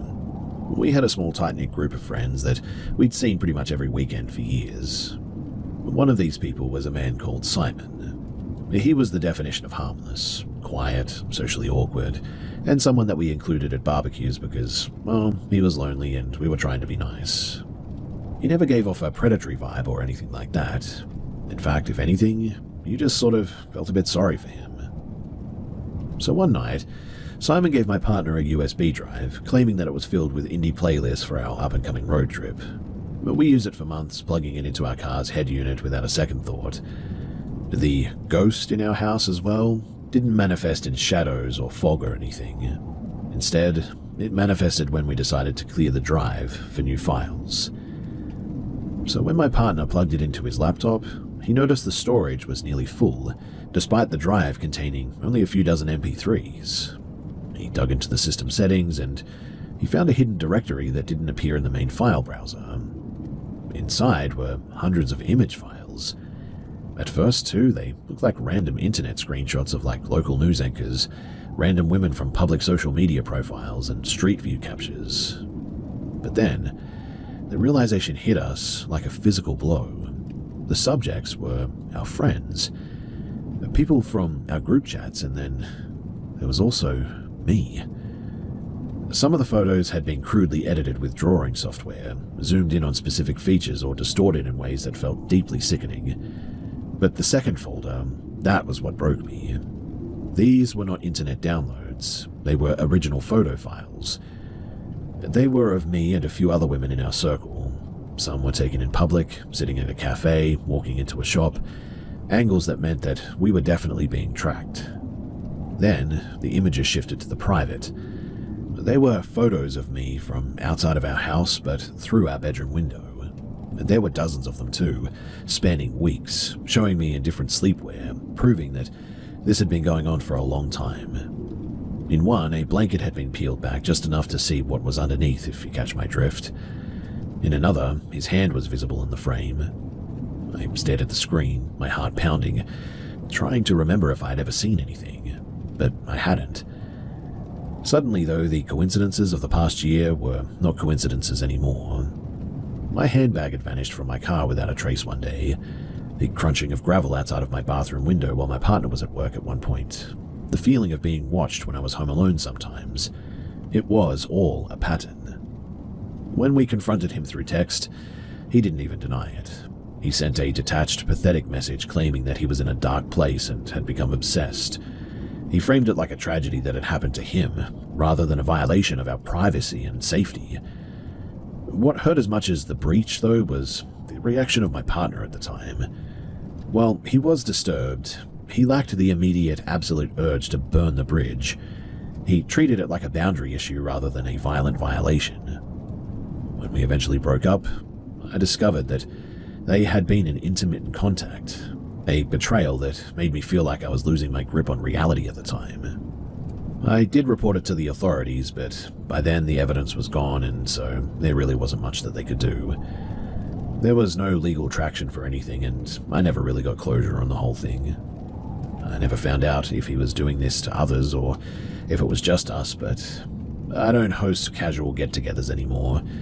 I also take things like hearing people walking outside on the gravel way more seriously these days.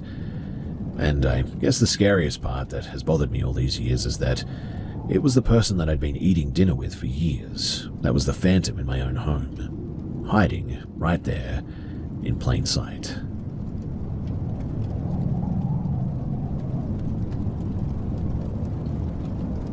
In late 2022, I was working at a 24-hour service gas station in a quiet, sprawling town in a pretty rural area. The shifts were long, the routine was pretty mind-numbing, and because we were a small team, we relied on our gut instincts to keep the place pretty secure.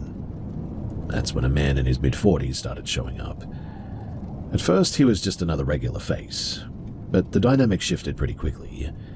He didn't come in to buy fuel or snacks. He walked in, stood by the entrance, and scanned the floor until he locked eyes with me. If I was on duty, he would loiter for an hour, and if I wasn't, he would turn around and just walk straight out again. At first, the interactions were just bizarre, but normal enough to just sort of brush them off, I guess. Questions about my name tag, comments on my appearance, or odd inquiries about whether I was actually working there. I treated it like any other retail creepiness. Keep the conversation short, keep moving, and don't engage. But he became a fixture. He started following me down the aisles while I was restocking, standing just a few inches behind me to ask repetitive, pointless questions. I started ducking into the staff-only office whenever he pulled into the lot. Then came the sinking realization. I had seen him before. About a year earlier, I had worked at a different store in a neighboring town, and he had been a regular there too. This wasn't a coincidence, it was a pattern. A few days later, a co-worker pulled me aside. She'd been reviewing the security footage for an inventory discrepancy and found something that made my blood run cold. She showed me a clip of him behind the hot food counter. He was moving with purpose, opening cupboards, sliding out trays, and scanning the under-counter storage, as if he were a shift supervisor. He had no uniform, no business being there, but he acted like he owned the place. He only left when a customer walked up to the register at one point. He wasn't just a creep, too.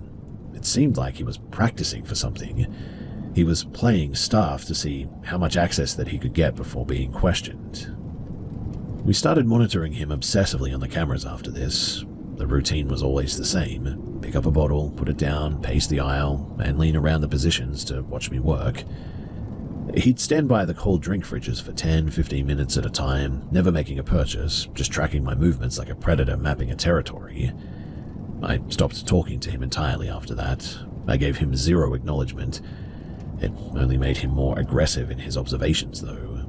He began standing near the glass partition, leaning his head just far enough to keep me in his line of sight all the time. My co-workers were terrified.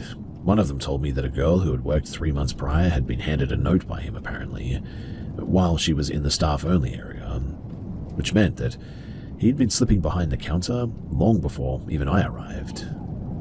We finally forced management to stop treating him as a quirky regular and started the process for a formal ban. While we waited for the paperwork, I ran his name through the public databases, and it wasn't just creepy. Apparently, this guy had a violent history, older documented charges of assault that had been scrubbed from his current presence but were very real. He wasn't a lost soul after all. He was dangerous.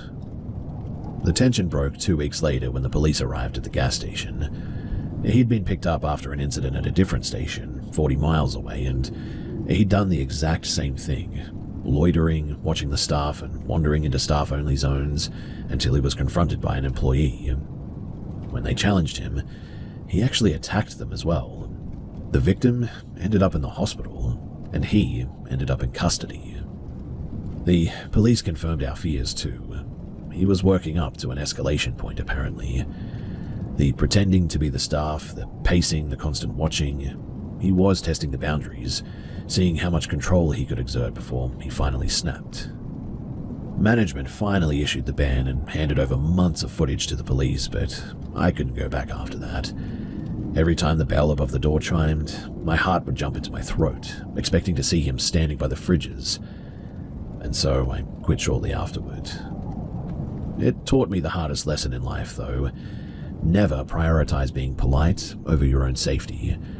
If your gut tells you that somebody is mapping you, then trust it. You're not overreacting. You're reading a clear warning.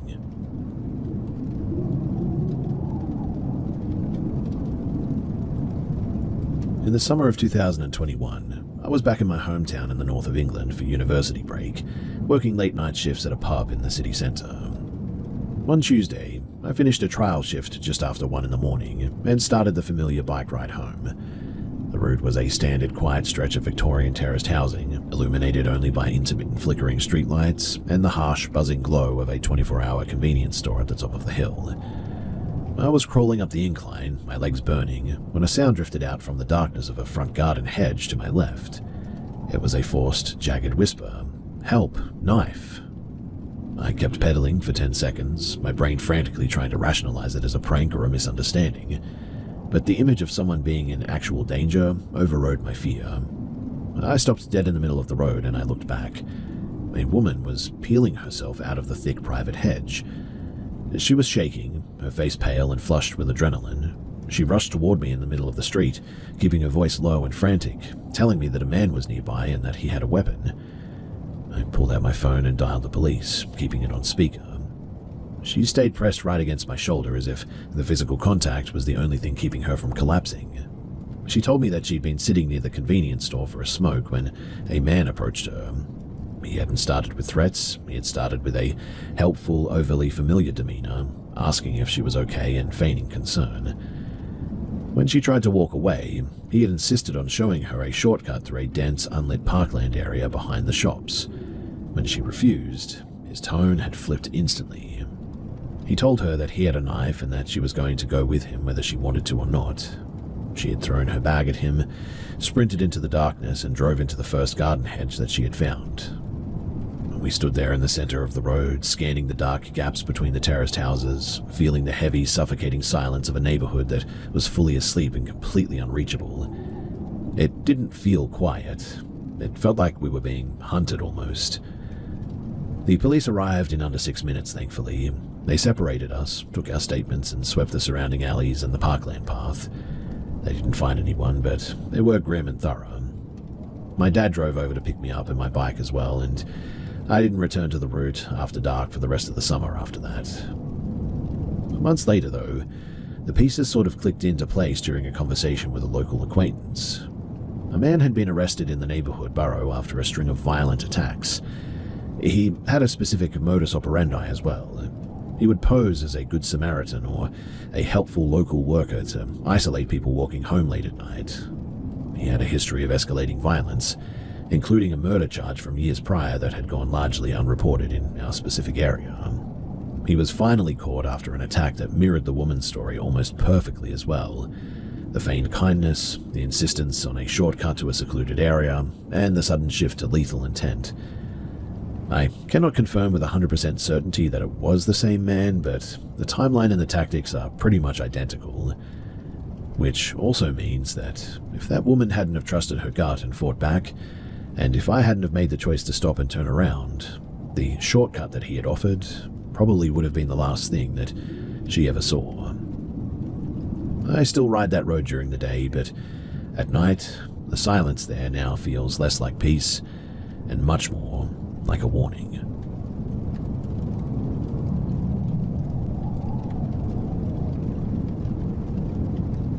In 2018, my partner and I relocated to a small weatherboard rental just outside of a coastal town. We were looking for a quieter life, and the rent was impossibly cheap for a house so close to the water. It seemed like a fresh start. For the first few months, everything was pretty unremarkable. But then we started noticing the architectural details. Every single bedroom door and even the bathroom door had heavy exterior-facing key locks installed on the hallway side. The main bedroom even had a sliding deadbolt bolted to the outer frame. Then there were the windows. Someone had clearly taken a knife or a drill or something like that to the old-fashioned blinds. There were small, rough cut holes punched through the fabric, positioned at exact eye level for a seated person.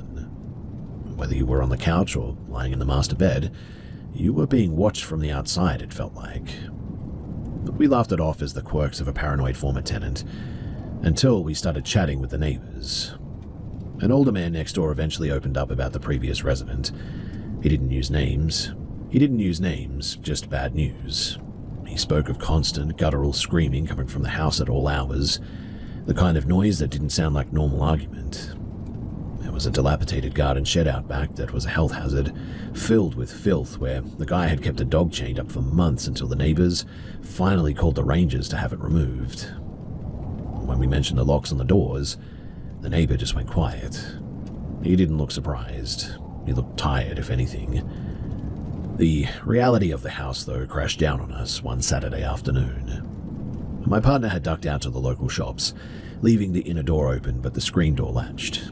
I was in the bedroom when I heard a car pull into the driveway. Expecting my partner, I didn't think much of it until I heard the engine stay running. I glanced out the window and saw a black sedan with heavy window tinting. Not our car. It sat there, idling, then abruptly reversed and pulled into the second driveway on the side of the house. A man climbed out. He was massive, moving with a singular aggressive focus. He walked straight up the steps and, without a single knock, yanked the screen door open and stepped into the living room. He began shouting in a language that I didn't recognize, his voice booming and volatile.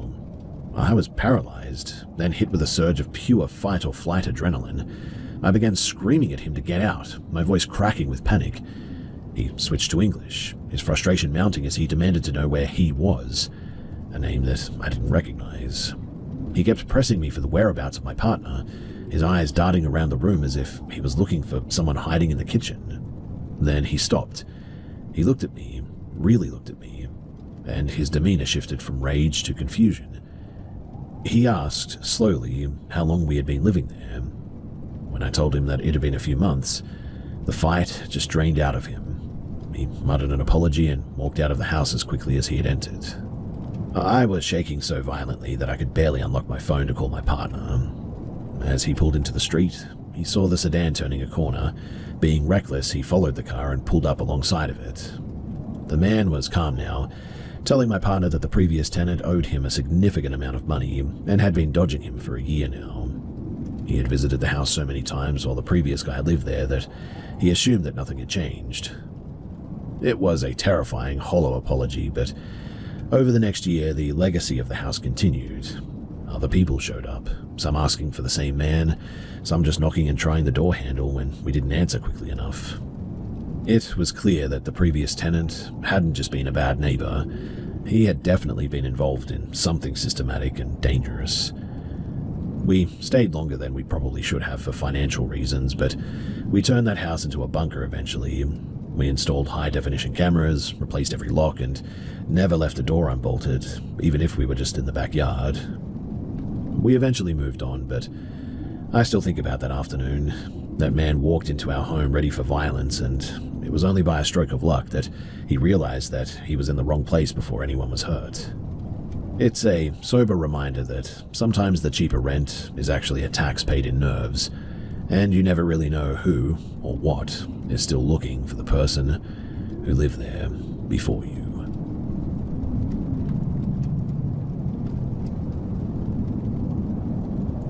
When I was little, my parents bought the house that belonged to my dad's grandparents. I'm not sure how long the home was in my family, but I do know that my grandma lived there as a little girl. Now, when I was little, tiny in fact, I slept over my aunt's house for the night, and my brother went to his uncle's house. The only people in the house were my mum and dad. My mum tells me that they were in their room at night next to a door that had a staircase that went to a bedroom upstairs. They said that they heard my voice calling Mum over and over again, upstairs and then on the staircase. They both recall the same thing, hearing my voice. I wasn't home though, so they went outside the house and looked for neighboring kids, but it was night and no one was outside. The family next to us was from a different country and did not call their mother traditional mum as well, and they knew that. Eventually I grew up a bit, and I was going through puberty in this house, so I was already losing my mind as a kid, but I recall some very concerning moments in my young life there.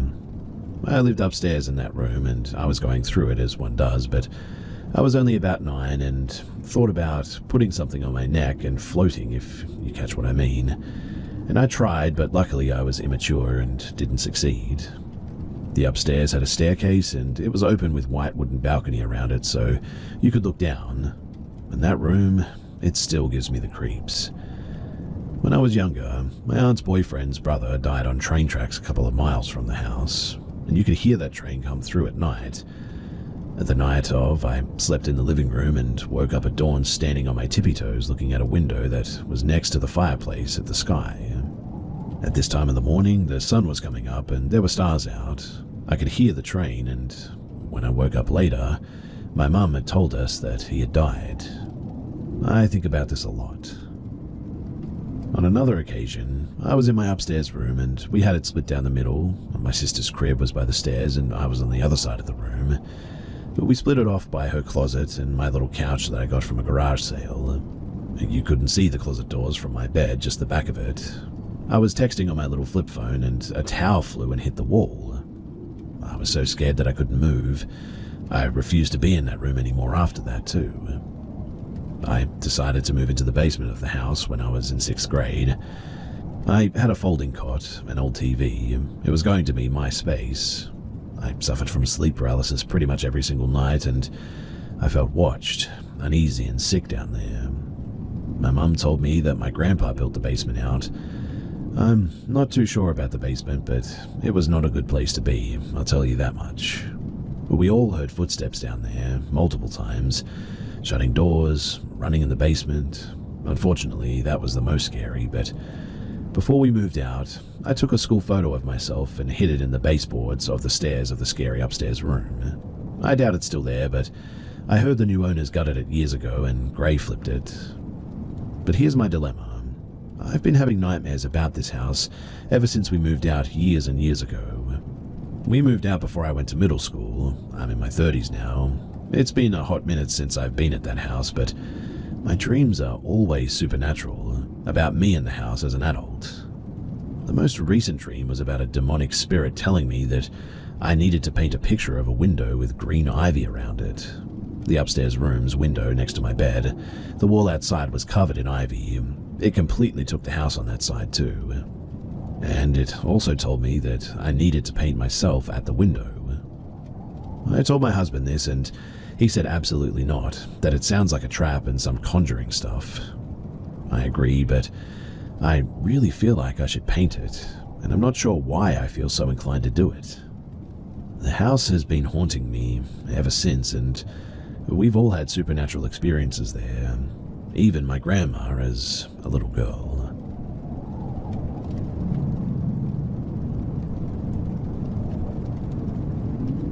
So there's this one time that I was playing with my toys in the basement of my parents' house.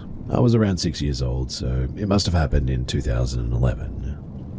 For context, at this time, the house was not fenced, and it happened a few times that people just walked through my garden to access the field behind my house, so it could seem not unusual, but wait for it. After eating dinner, my parents would let me play with my toys for a little while, since it was the Halloween vacation at that point. I can't say for sure what time it was, but it was definitely after 7 p.m. because I remember that it was already very dark outside. While I was playing, I heard a noise coming from, I thought at the time, the boiler room that is behind me. It usually makes noises, so I continued playing without even thinking about it.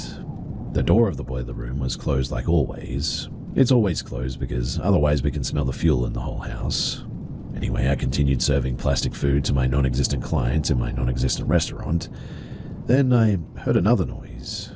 That time I turned around to see what made that noise and where it came from, but nothing. The door of the boiler room was closed like it was supposed to be. I was confused, but didn't worry more than that and continued playing. Until I heard a knock coming from the window facing me. I looked up and there was a man standing there looking at me. The guy had his head between the bars of the window, and still today I could recognize him, even if it did happen 15 years ago. He was wearing his 90s Nike jacket and a faded blue cap. He had a beard of 2 days, and he looked like he was very tired. I remember him having these massive dark circles under his eyes, his expression being neutral when I noticed him. After a few seconds of staring in shock, I ran upstairs to my parents, telling them about what I had just saw. My dad immediately ran down to the basement. He grabbed a hammer and got out ready to attack the guy if needed. But by then, the guy had just disappeared into the darkness. My dad even went to drive around the village that I live in to look for him, but we never did see him again. We believe that he probably ran through the field behind my house. These events, though, honestly traumatized me at that age. I was having a lot of nightmares, dreaming of this almost every night for a while. I had night terrors because of this, and still today I'm pretty terrified when I'm in this basement. It always just gives me the chills and makes me want to run upstairs as quickly as I can.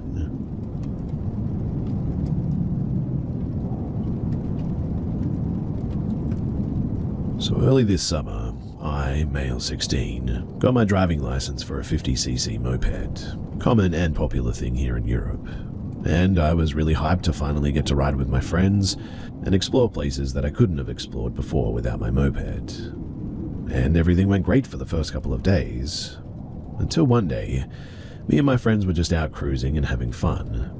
It was a warm and sunny summer evening, so we decided to go ride on some smaller gravel roads on the countryside. We did that, and we were riding there for maybe, I don't know, an hour, until everyone had to get home but me. It was probably like 1 or 2 in the morning at that point, but I still decided to stay there and just ride around and listen to some music in my headphones. I started riding towards this one small village, surrounded by fields, and there was a lot of farms there too. I rode a bit slower there than usual, so there wouldn't be any accidents with all the tractors and farm vehicles. But after I got through the village and closer to a bigger road, the sun was almost gone and it was getting really dark outside. It had been a nice ride, and I decided to start heading home on this almost empty highway, even though the speed limit was like 100 kilometers an hour, and it's not allowed to ride a 50cc moped on the highways, but I did it anyway as there was really no one around. Home was almost 30 kilometers away from where I was at that point, so I was just going full speed in case to get home before my parents found out that I'd been outside until 3 in the morning. But when I'd been riding for like 15 minutes, I saw a car stopped on the side of the road with its lights on, and it had me a little bit creeped out, to be honest. I just pushed it out of my mind though and kept going since I was almost halfway home anyway. But after a few minutes, I noticed the car from earlier speeding up after me. and since I have a moped that only goes like max 80 kilometers an hour, the car caught up to me pretty quickly. And then the car started to pass me, and when it got beside me, I looked in there and I saw a man, but he was covered in blood, and he was looking straight at me with the crazy eyes, if you get what I mean. He was smiling at me, so I got very scared, and he rode alongside me for probably a minute, but man, it felt a lot longer than that, with him just staring at me and looking at the road every once in a while. Then the man raised his other hand, waved me goodbye before putting his finger on his lips and doing the shush thing.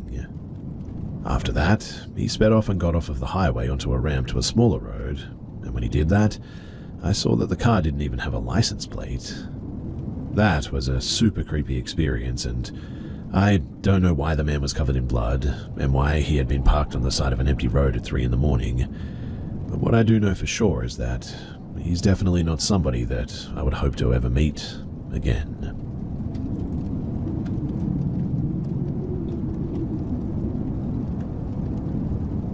I would really like to try and find an explanation for these events that happened to me while I was younger.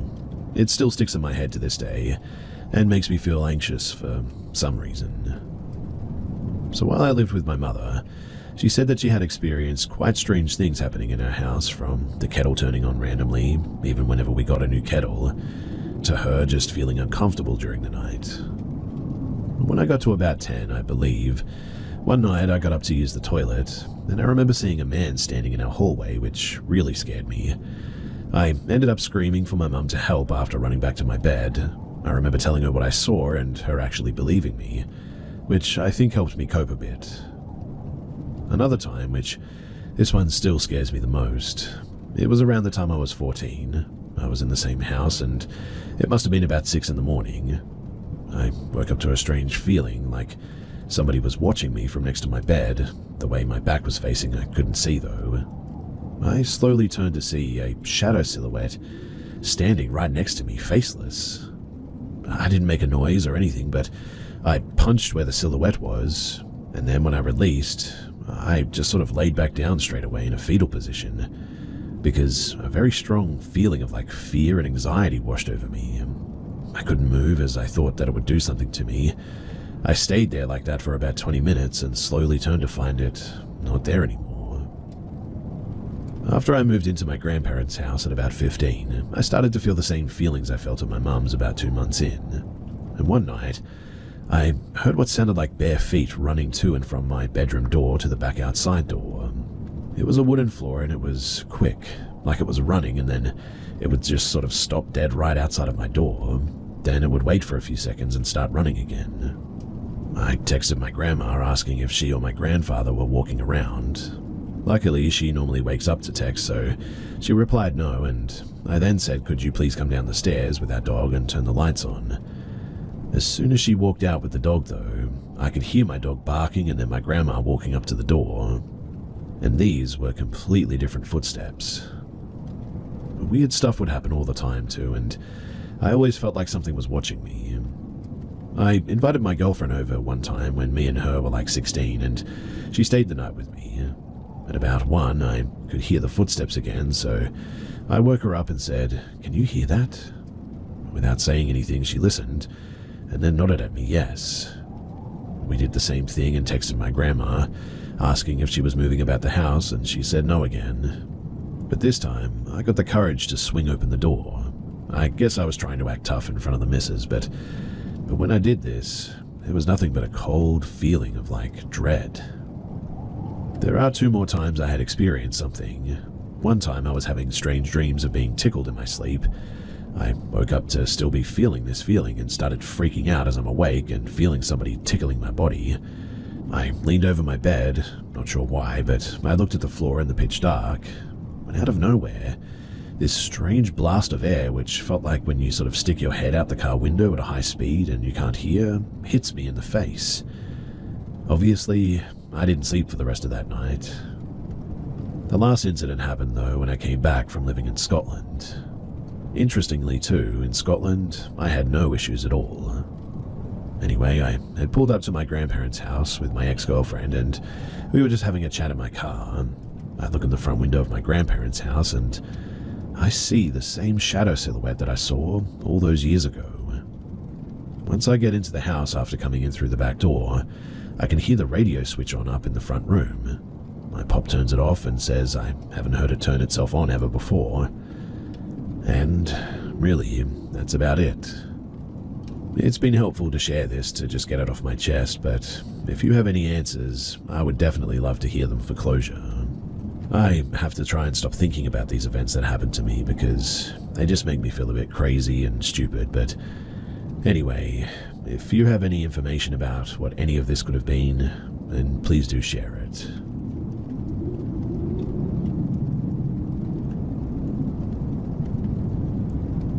My neighbor Tom rents his home and he doesn't seem to work. He just sort of sits on his porch smoking pot most days.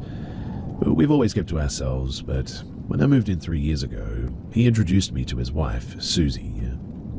She didn't say anything and quickly just went back inside. After that, I only ever saw different women coming and going, so I figured Susie was either made up or not really his wife since I never saw her again.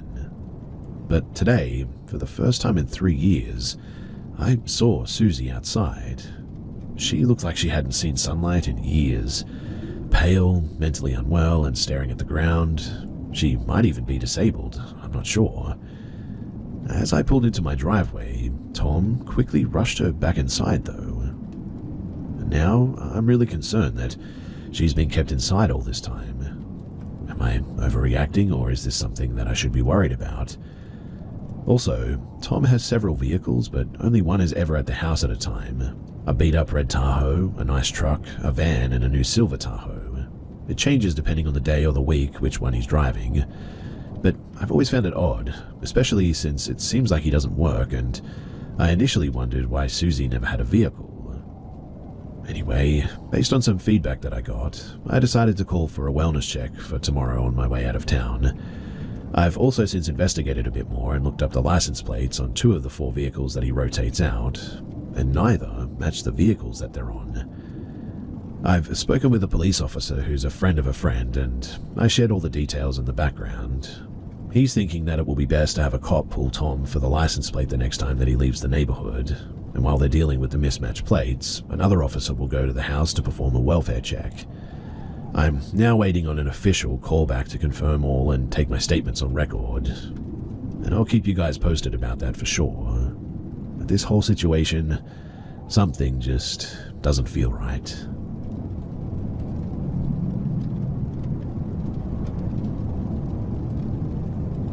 Me and my best friend at the time, we came from some pretty abusive home lives.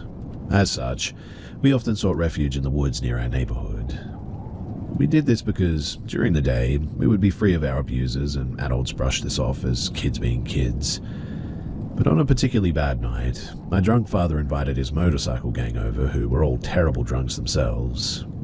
They kept coming into my room trying to find me, but I hid away in my hamper, buried under my dirty clothes until they seemed to have given up or gotten too drunk to care. And quietly, after about an hour, I came out of the hamper and snuck out of my back window. We lived in a slab ranch-style house, and my back window went into our backyard, which was unlit and sealed with the exception of a small gate that was blocked by their bikes. I snuck over to the back fence, picked a corner, and climbed over it, tossing myself to the other side. The neighbor behind us watched me cut through his backyard, as he had many times, and let me be. We lived in a village, so everybody sort of knew about my dad, but would never do anything about it. Anyway, I ran to my best friend's house, a mere 2 blocks away, but when I arrived and tapped on her window, her own abusive parents were asleep. Since I couldn't come in and she didn't want me to be outside alone, she climbed out of her window, and the 2 of us walked to the woods. We settled next to a water reservoir meant to store rainwater in case of flooding, and we sat on the hill far from the road's view. She pulled out some snacks that she had brought with her, and we began conversing as 2 teenagers do about this and that. It was about 20 minutes later or so that we heard shuffling from inside of the reservoir. At first, we thought maybe a deer had jumped the chain link fence, rare but possible, so we just sort of tried to ignore it. But then it got louder. It was also unusual movement, like a dragging almost, or a scraping sound against the brush. Though these woods were usually empty, especially near the reservoir where we were, save for typical animals, we became concerned that maybe there was another human around out to spook us, or worse. We slowly gathered up our snacks and we moved on from sitting to a sort of crouched position. Once we stood up, we could see, though, what looked like a woman laying against the side of the reservoir's wall, which had a steep incline made of brush and thin twiggy sort of trees. My friend and I became a little bit concerned at that. The state of her clothes, a light-colored dress, had tears and dirt everywhere. She herself looked absolutely soaked, despite it not having rained in months, which is typical for mid-November in my state. Are you okay?" my friend asked in her direction. "Do you need help?" I asked after a little bit of silence. Nothing. The woman didn't move, didn't say anything, and for a moment, we didn't know what to do. It honestly looked like she needed help, so we didn't want to just leave, but, who would we go to? Would she be here if we found help and came back anyway? My best friend and I began to whisper possible options to each other when the shuffling crawl resumed. We turned and looked at the woman's direction, but she wasn't crawling anymore. Instead, she was now sprinting towards us. She was going fast enough that the long disheveled hair that had been obscuring her face moved behind her, and her dark, swollen face was now visible. She had blue lips, white, milky eyes, and began to screech all of a sudden. My best friend and I absolutely booked it. We ran as fast as we could to the streetlights and their orange glow, and we could hear her until we crossed the street, and then just silence. We turned back and looked at the fencing, huffing and puffing, looking for any signs of her. We saw nothing, though, and began to talk about how it was probably a senior teen messing with us or something. But then we saw her again, standing inside the fence, just staring at us. The orange glow of the lights hit her, making her features seem soft, if not still unsettling. I took a step in her direction, believing now that she was probably just some sort of crazy homeless woman. She was behind the fence, and the time that it would take her to climb it made me confident. I spoke to her. I told her that she was a creep for scaring us like that, and that it wasn't our fault that she was homeless. I did the front-end motion with my shoulders, if you know, you know, and shouted for her to not be so reckless and mean. This must have made her angry too, as a part of me knew that it probably would have, but she started to rush the fence again. It was a tall fence, so I knew that we could duck through some yards to safety before she hit the ground on the other side. I watched her, though, daring her, but she got to the fence and didn't climb it. Instead, she moved through the chain-link fence as if it wasn't even there. At that, my best friend grabbed me and we started booking it back towards her house as fast as our legs would carry us. We heard one shout from the woman, a blood-curdling scream, but it sounded like it was fading in the distance, and soon she was gone. We never went back to the reservoir spot after that, and we only ever returned to the woods during the day. After that, the paths and the trails, they just no longer felt safe, and everything had a weird stillness or quiet about it. But we no longer heard birds or bugs, and it never felt safe there again. We were 16 at the time that this happened, and I've long since moved from that village. I went off to college, in fact, living in a suburb and then to a large city, and I'm actually packing up to move out of state entirely. The house that I'm leaving is near a lake, and packing up my life has meant keeping some odd hours. And for the first time in, years, I found myself up at night and moving boxes into the garage. I stopped and I took a look at the lake on my way back to the house, but I froze because I could have sworn that I saw that same woman crawling on her belly, dragging herself up the side of the lake through the mud that sat on the edge. In an instant, she was gone, and I don't know what I saw, but it was creepy enough that I rushed back into the house instantly. I'm not sure what this means, but my aunt is coming to sage the house and our things after this. She's also insisting on doing it for our new place before we move anything in. And, to be honest, I think I'm going to let her. I wanted to tell my best friend about all of this, but unfortunately she passed away a few years ago, and, that's another story entirely.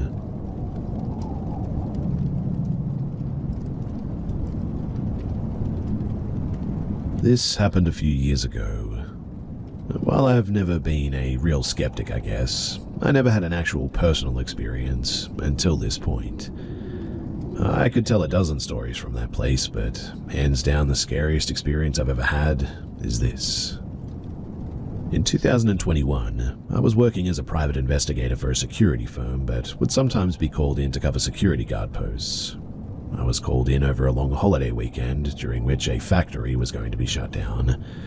I covered night shifts, and during shutdown, everything in the building was powered off. Lights, machines, everything save for things like security cameras, lights in the office, alarms, the boiler, and I think the Wi-Fi too. This was a huge factory. It took roughly an hour and a half to make one round, in fact, and the entire building was pitch black, so in order to do rounds we had mag lights, and the cell phone to scan barcodes near the doors to track our movements. We also had to write down the readings from several pressure valves on certain water risers. 2 of the risers were 10 feet apart, and behind 2 large pieces of machinery along a back wall. To get the readings, we couldn't hold both the mag light and the cell phone, so we had to use just the cell phone to navigate. On my first round, it had gone fine. No issues, everything secure, all doors are locked, everything accounted for. I had just started my second round and was getting the measurements from the risers. I got the first reading, turned to my left and was getting ready to walk the 10 feet to get the second, when a shadow appeared in front of me.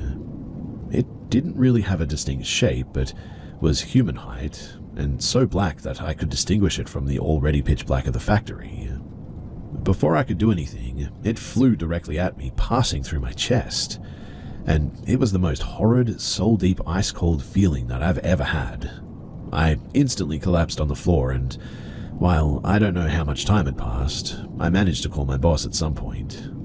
Thankfully, he came and found me, called EMS, and while he obviously thought that I was nuts, this building had a reputation for paranormal activity and negative energy. It had ended the career of more than one guard, allegedly, so he knew something had happened. When EMS came, my vitals were all over the place. My heart rate was 180, while my blood pressure was only 74/40. I was in the hospital for a couple of days. But while I doubt he ever really fully believed me, my boss has seen me handle first responses after a tornado, an active shooter, and even a hostage situation with relative sanity intact. And even he admitted that whatever happened rattled me to my core. I don't know what it was, a demon, a reaper, or just some very angry spirit, but it was not friendly. To this day, just thinking about that experience gives me chills too, makes me sick to my stomach and really puts me on edge. At 32 years old, I still refuse to be in a pitch black room again because of what I experienced that night.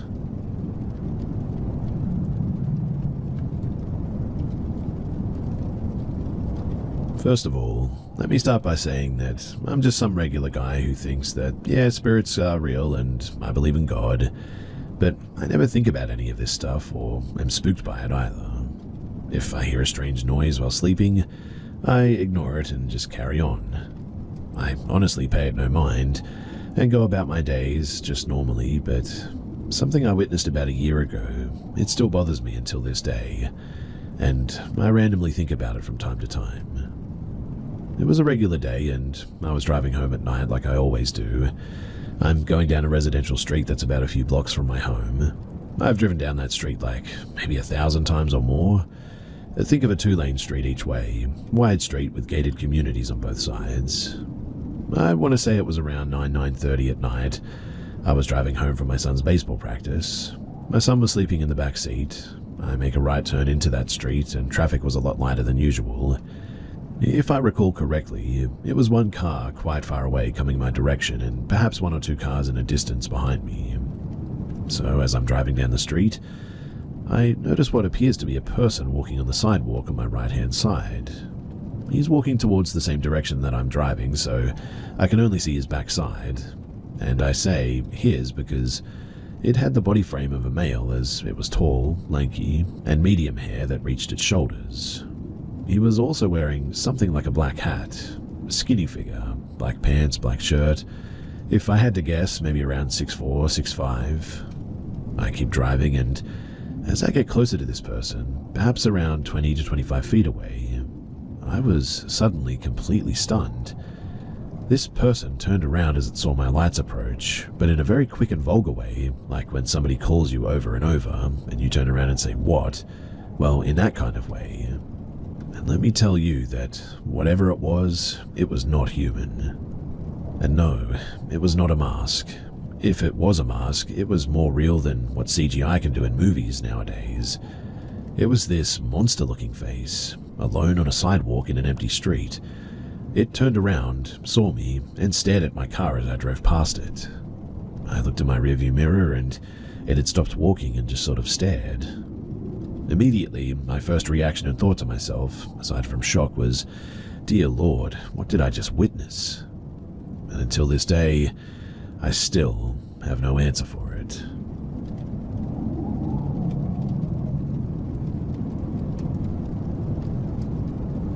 So this happened about 5 years back. I was dating a girl who was prone to violent outbursts without warning. Her choice in decor was all dark and twisted paintings, a Satanistic Bible as her coffee table book of choice. At times, she was a very sweet and loving person, but would switch on a dime to her outbursts. She even once pulled a knife on me, cutting my hand when I tried to take it from her. One night, though, I was staying over. We were laying in bed watching movies and relaxing. I went downstairs to the kitchen to grab a drink from the fridge. The kitchen was dark, just lit up from the light above the stove. I opened the fridge door, reached down to grab my soda. When I stood back up and closed the door, starting to walk back, I was met with a shadow, not on a wall, but rather right in front of me. It was taller than I was. I kind of jumped back in fright, only to have it disappear in front of me. Walking back to the room, I was a bit confused and rattled, I guess. At first, I tried to play it off as my shadow, but the placement was just all wrong, let alone it not being on a wall. I get back into bed clearly shaken, not wanting to say anything. I didn't bring it up. But then she asked me what was wrong, and I said, "Nothing, I just got a bit of a fright." She replied with, "You saw it, didn't you?" I asked her what she meant by that, and in a very calm voice she just said, "The shadow guy." She claimed to have been seeing it most of her life, and it wasn't something to worry about, allegedly. Our relationship lasted 8 months in total, and a number of unexplained things happened in that house. However, that was the only time that I saw something directly. There were other instances of things happening, mostly when we would be fighting and screaming. From the sounds of footsteps coming from upstairs to one time hearing a loud crash from the upstairs bathroom. We went to investigate and found that all the soaps and the shampoo bottles in the shower, that they had found their way onto the floor despite being on tiled shelves. She never seemed worried or upset when these things would happen, which is a bit strange, I know, but still to this day, I really question what I saw that night.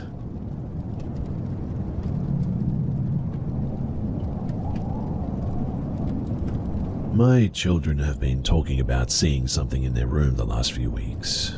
This thing, they both described it as tall, lanky, grey-skinned with big black beady eyes. They described it as being surprised looking, but it's almost taking on features of people in the house.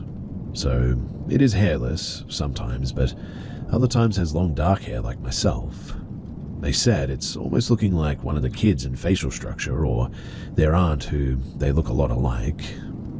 The first time my oldest saw it, she actually saw an arm come out of her closet and wiggle its long fingers, and after it was peeking around the closet at her, when she would look at it, it would duck back in. She's 16, so she was like, "Oh man, I must be tired."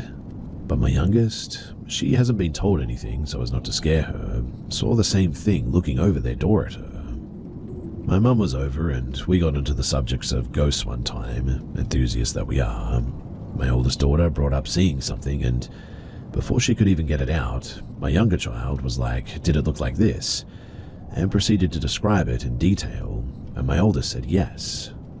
So, I know that they are definitely seeing the same thing, but I honestly haven't the faintest idea of what it could be. I can't tell if it's something bad because, it hasn't really done much besides show itself, but they do hear whispers a lot in there, allegedly. So far, they say that it hasn't been seen outside of their room. It's only ever been seen in there, but I am determined to get it out. I have to know what I'm dealing with first, obviously, but once I do, I'm going to try and get rid of it.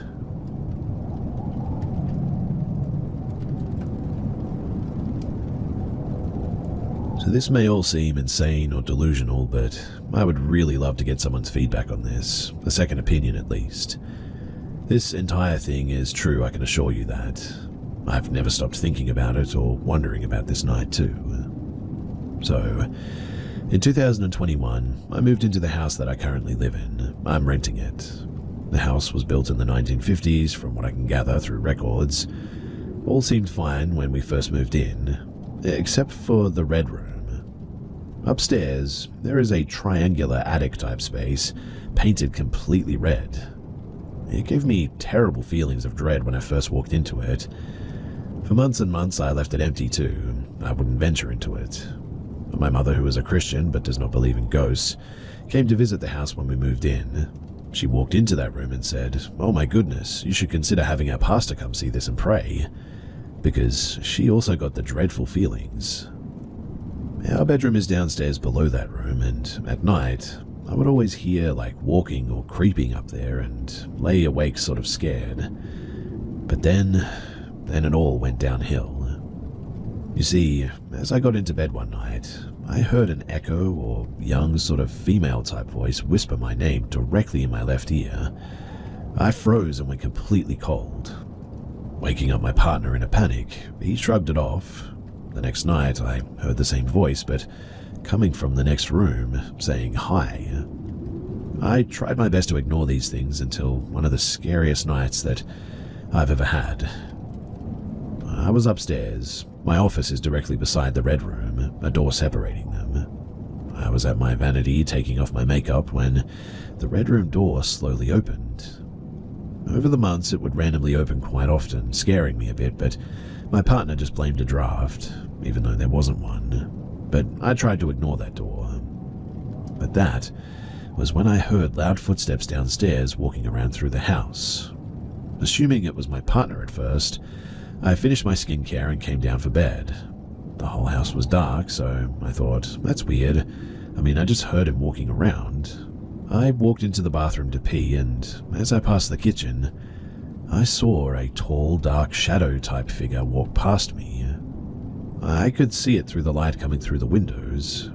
I assumed it was my partner. I even spoke out loud, saying, "Hey, I'll be in bed in a minute." After the bathroom, I walked to our room. Silent, because he was completely asleep. In a panic, I shook him awake, saying, "How long have you been asleep for? Weren't you walking around earlier and in the kitchen?"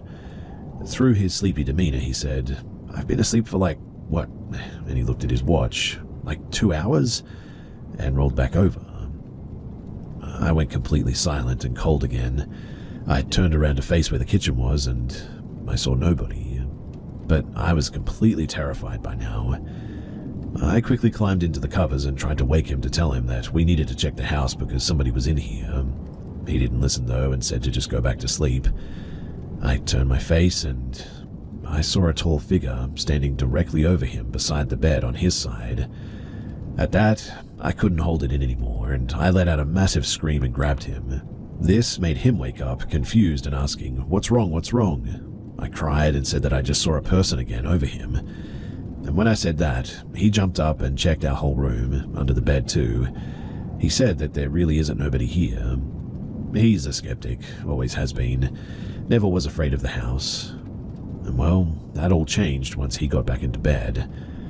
We laid there, and as I finally started feeling less afraid and drifting to sleep, a loud bang like a stomp on the ground or dropping a brick was heard.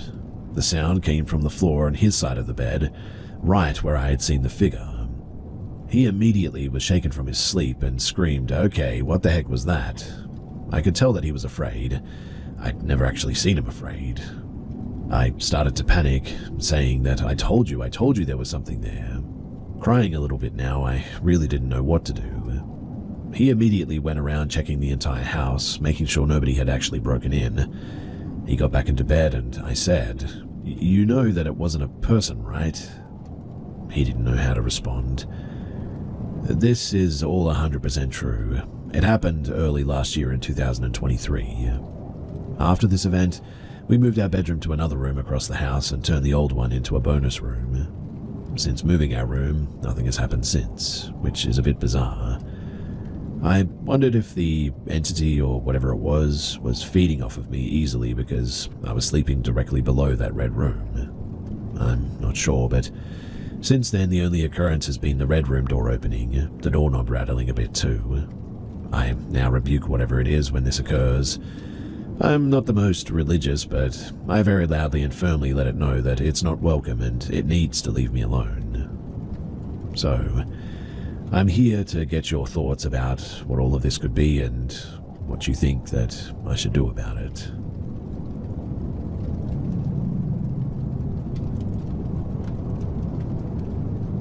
I generally consider myself a paranormal skeptic. I'm not religious and I have a hard time believing in ghosts. However, I like to entertain the idea. I enjoy ghost stories and movies, and I wouldn't rule out the paranormal altogether as an explanation for a situation that otherwise lacks an explanation. And this story falls into the latter category. This took place almost 20 years ago when I was around 15. I'm from a small town in the Midwest filled with plenty of older houses. One weekend, my parents took me with them to an open house at a house across town. It was a massive 2-story farmhouse built in 1840. It was at the very back of its property, maybe 5 acres, and surrounded by mature trees and plants. The land had been somewhat decently maintained, but the house hadn't had anyone living in it for a while. It wasn't dilapidated inside or out, and it could certainly be lived in immediately, but it needed some TLC. Think the house from Ghosts in the UK, but with more Berber carpet. The approach to the house was beautiful though, and had such a neat charm to it. We all really liked it. However, once we were in the house, I just felt, well, strange. This was an open house, so there were probably 4 or 5 other groups of people touring throughout, and despite that, it was just so strangely quiet. We toured all around, starting with the upstairs. There was such an odd vibe up there too. I kept feeling kind of dizzy and claustrophobic, even though it was a huge house. I was ready to leave after the weirdness upstairs, and from seeing the amount of maintenance that we'd have to do as well. But I was along for the ride, so we went down to the main level and looked all around. It felt a lot better down there, and I didn't get as uncomfortable as I did upstairs. Finally though, the real estate agent started funneling everyone down to the basement. The door was in the kitchen, and it led to the kind of basement that you'd probably imagine a house built in 1840 would have. Bare bulb hanging by a thread above the stairs, completely unfinished walls, dirt floor, and stairs that would be perfect to have your ankles grabbed from the other side. You know the ones. Well, we all went down to the basement as a group and looked around a bit. Really not much to see except for cobwebs and old wiring. I admit that it could have been the old horror movie basement influencing my opinion, but I felt super weird down there as well, and was ready to leave. Once everyone had their fill of looking around, we headed back up the stairs to the kitchen. I ended up being the very last person in the group, which meant that I was the last person up the stairs. Since the rest of the group was sort of loitering around in the kitchen, we had to slow down on the stairs so everyone could pass by. And I remember, clear as day, I was standing on the 3rd step from the top, waiting to step into the kitchen and finally get out of this dang basement, when all of a sudden, my hair gets pulled from behind. I had or have short hair, and it felt like someone grabbed the hair right in the middle of my head and gave it a tug. My first thought was maybe I got my hair caught in something on the wall, so I looked all around for the offending object. But the only thing that I could have gotten my hair stuck in was a wall-mounted fire extinguisher, but I know that I was nowhere near it. At that, I made a beeline out of there, soon followed by my parents. When we got in the car, I told them what happened. We've talked about this story every now and then throughout the years, mostly in a wasn't that strange sort of way. It remained my favorite ghost story to tell, mostly since I don't have any other first-hand ones. The property, though, it was later sold to a local restaurateur, who sadly bulldozed a lot of trees and front lawn to build a new Italian restaurant. The house remained intact at the back of the property, and still does to this day. But fast forward around 4 years, I had moved to college and largely forgot about the hair-pulling thing. My mum called me and said that she had just had her mind blown and that she needed to share this. She had gone to a hair appointment with her stylist, and the topic of the Italian restaurant and house came up. She told my mum that there's allegedly an older female spirit that likes to mess with people, especially men, on the steps leading to the basement. She said this too without my mum having ever mentioned my experience to her. She had no idea that I had my hair pulled 4 years earlier. Of course, my mum proceeded to share my story from the open house with her, and I swear chills went down my spine. In fact, I'm getting chills even just sharing this. The house is still standing, and the Italian restaurant is still open as well. Part of me wants to go back to that house, but a much more sensible part of me wants, well, nothing to do with it. Anyway, if you've gotten this far, then thanks for listening.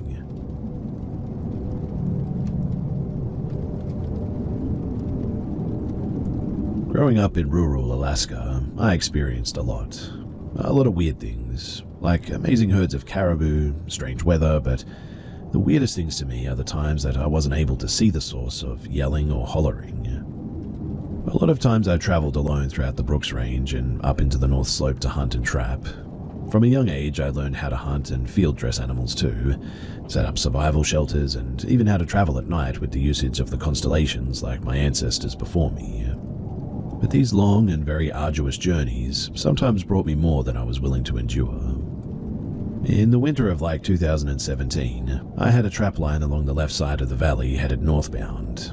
The trap was set every few miles, and I was traveling along my trail when I saw a figure in a bunch of diamond willows ahead of me. The bunch of brush was about a mile or so away, but I could see the dark figure walking like a person. I wondered who would be out in January when it's the coldest time of the year just walking like this, when they just suddenly vanished. I looked out of my binoculars and scanned the area and just put it off as my imagination or someone with a snow machine, a snowmobile for you lower 48ers, and they had taken off along my trail or something. So I continued on. At my next trap, I stopped and shut off my machine. It was calm and surprisingly warm, for that time of year anyway, so I was able to shed my parka to reset the spring trap that I had come across. As I set the trap, I then started to hear a low, bellowing noise from up in the small valley. It came off like a person just yelling at first, but then it grew deeper, like a bear warning off another, but it was January. Nothing like that would be out and about.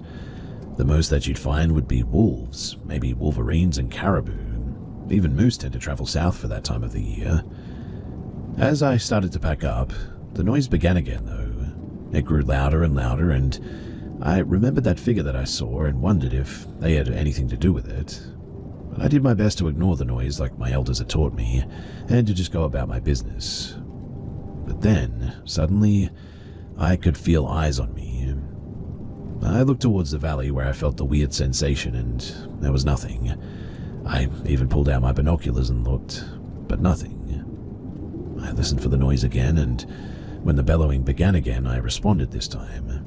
I did the same noise back at it, and it stopped quickly, like it recognized the noise that I made. Then it got eerily silent. I was uneasy, so I packed up and I left as quickly as possible. And I haven't been back there since. I pulled the trapline that winter, and I do not plan on going back.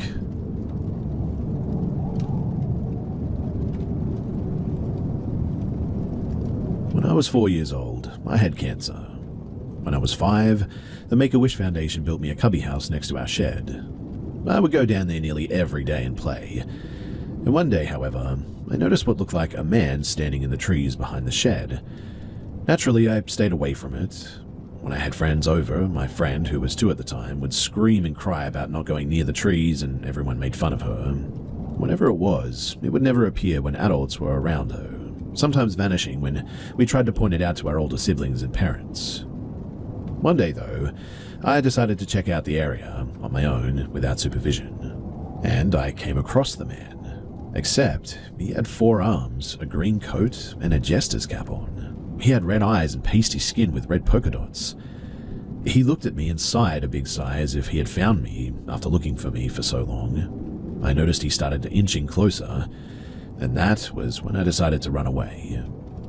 I eventually told my grandparents, who thought that I had watched the movie Clowns. My friend then says that she saw a jester under the trees, wearing red and white and having a pin on its chest. Apparently it used to reach out to her and watch her through her window at night.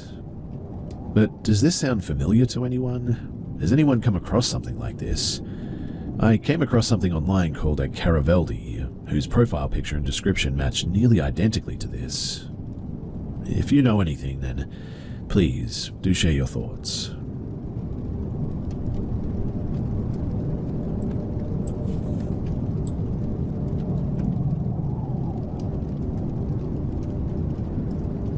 So I live in a 40s concrete duplex, and ever since moving in a year ago, things always feel a little tense once the sun goes down. And every now and then things are moved around whenever you leave a room and come back, and occasionally whenever I'm up late working on my computer, I'll see white figures out of the corner of my eye, always in the same spot in the room. I also once had a sleep paralysis encounter where I saw it clearly as it zoomed across the room at me. But I think that I really messed up just now. So my bedroom door faces into a small hallway, and I've always made sure that when coming into my room, I always face my bed and never look away until the door is closed behind me. I don't know why I started doing this or even remember where it started, but it's just like an instinct, I guess. A few minutes ago, though, around 11:40 p.m., I got hungry, so I went to the kitchen to grab something to eat, but when I came back to my room, I don't know why I did it, but as I closed the door, I took a glance behind me into the hallway and saw something that I can only compare to like a mix of SCP-1471 and No Face from Spirited Away, like this white mask-like face, a little taller than me, and I don't think that I saw a body. I'm sharing this on my computer, and I just feel like a kid getting called to the principal's office, and I keep looking away to the spot in my room that the white thing likes to be at, because it keeps feeling like someone is standing next to me, and I keep seeing like a swishing white blur, like someone waving a sheet out of the corner of my eye. Also, just recently I froze in place because I could have sworn that it felt like someone put their hand on my shoulder for a couple of seconds. I don't know what to do about any of this, so I hope that somebody will hear this and will be able to help me.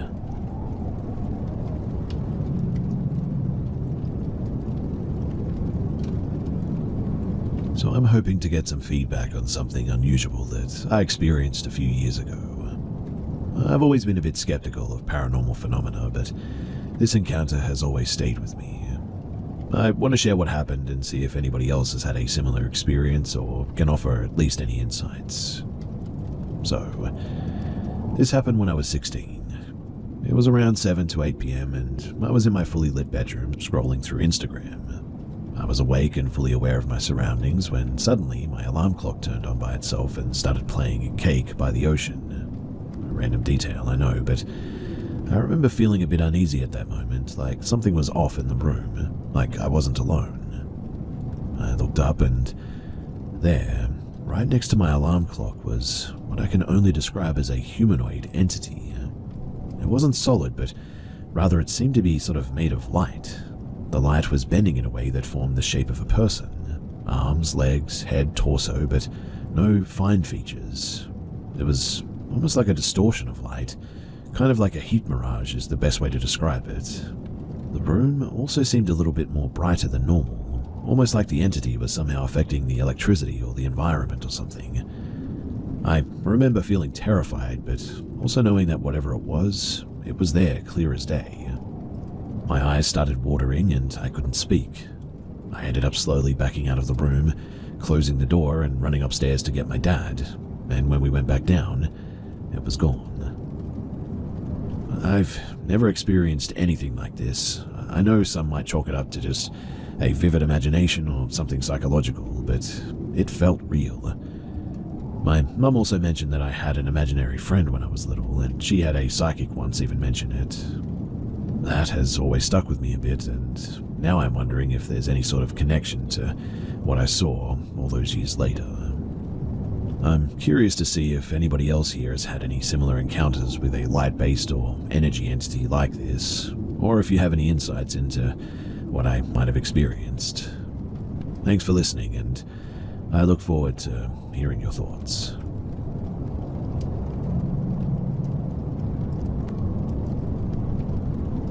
So I'm Native American and collect sage in our res in a beautiful river gorge.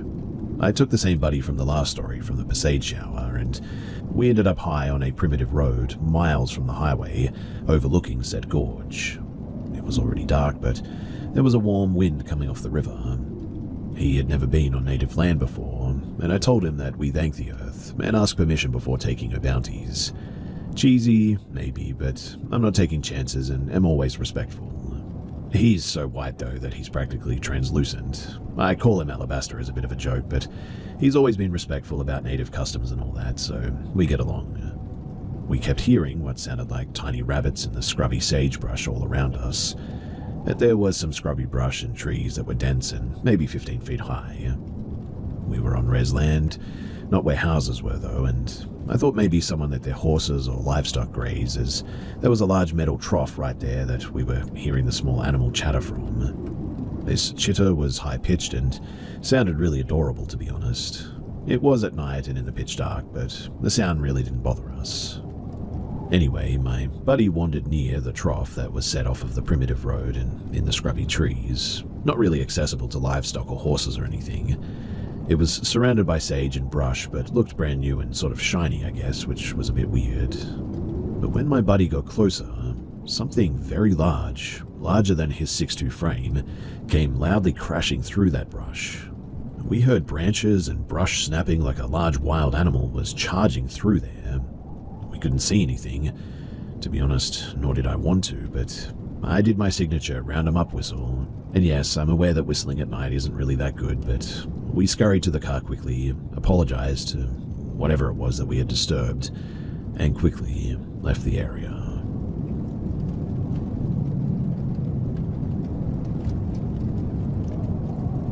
So I volunteered with a search and rescue group, and we were frequently dispatched to remote areas looking for missing people, recoveries, and occasionally even a crime scene search. We were called out one day after a logging company had unearthed a backpack belonging to a man who had been missing for over 20 years. The initial search for the man had been massive as well. Hundreds of people, dogs, a massive community effort, and nothing was ever really found. Not a single clue, in fact. It took us over an hour to crawl our team on unmaintained logging roads. The area had wild horses, which I had never even heard of in our area. What I mean is that it was really remote. From the jump as well, we had some really weird technical issues. My teammate's brand new Dodge truck stalled out on the logging road. I carry a litany of tools, jumper cables, tow ropes, etc., and the Dodge was just dead. I don't remember if we towed it to the side or what we did, but there was just really no fixing the issue. I mean, the truck just wouldn't even turn on. No lights, no electrical, but the battery was fine, which was really weird. Anyway, my rig's fog lights suddenly went out as well, and they never came back on. I chalked it up to extremely rough terrain knocking them loose, but a handful of us who were first on the scene descended through the Devil's Club hillside and immediately found one shoe, then another, a few pieces of clothing as we get further down the creek at the bottom. We found a mandible and then the top part of the skull within the first 10 to 15 minutes. The clothing, it matched the description of the missing man on the flyers that we had been given. One of my teammates sat down for a break and picked up a rib that was next to him. We had been up and down the hill that he sat on and hadn't even noticed the human ribs that were scattered up the hillside. And that was really odd. But we were all trained to grid search and had done so. Had we merely overlooked 5+ ribs that were laying plainly on the ground? Well, maybe. It was Devil's Club and brutal landscape after all. Plus, the clothing and the bones were out in the open, so anything could have happened to them over those years. Our old maps from the original search, though, showed that this area was searched. And I mean, it does happen. Maybe the guy was on the move and these weren't here during the initial search. I drove out of the scene to grab a sheriff who was going to guard the scene overnight. We had flagged every fork that we took with flagging tape as the logging roads were not marked. They were missing the number sign as well that usually sat at every fork, and they were definitely not well maintained. We were at least an hour off of any paved road at this stage. and I had noticed the direction that we took at every fork on the way in, right, left, etc. I was thankful that I had as well, because it was then that I noticed that our flagging markers were gone. I usually stayed out at sites overnight, as I didn't have children at the time. I chose not to stay at this site though, because, well, I guess it just felt a bit off to me. On another search for a lost hunter, we stumbled across hanging figures in the trees, made of twigs, moss, and lashed together with all sorts of tall grass or vines, straight up Blair Witch style. This would have been a few years after Blair Witch Project came out, so I don't know, maybe somebody was LARPing or something. The team was used to seeing weird stuff in the woods, but these were definitely unsettling. We camped overnight at that spot as we hadn't found the person. We slept in a circle with a small campfire in the middle.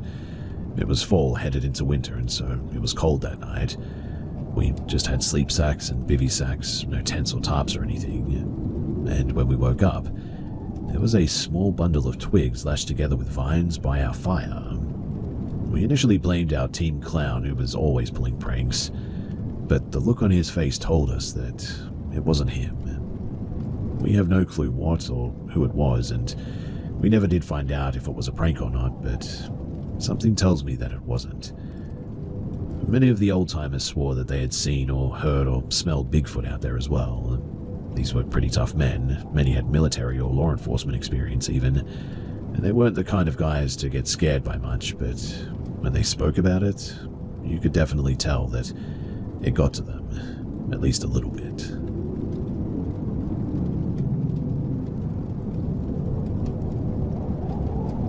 This has been going on for maybe 3 to 5 years at this point.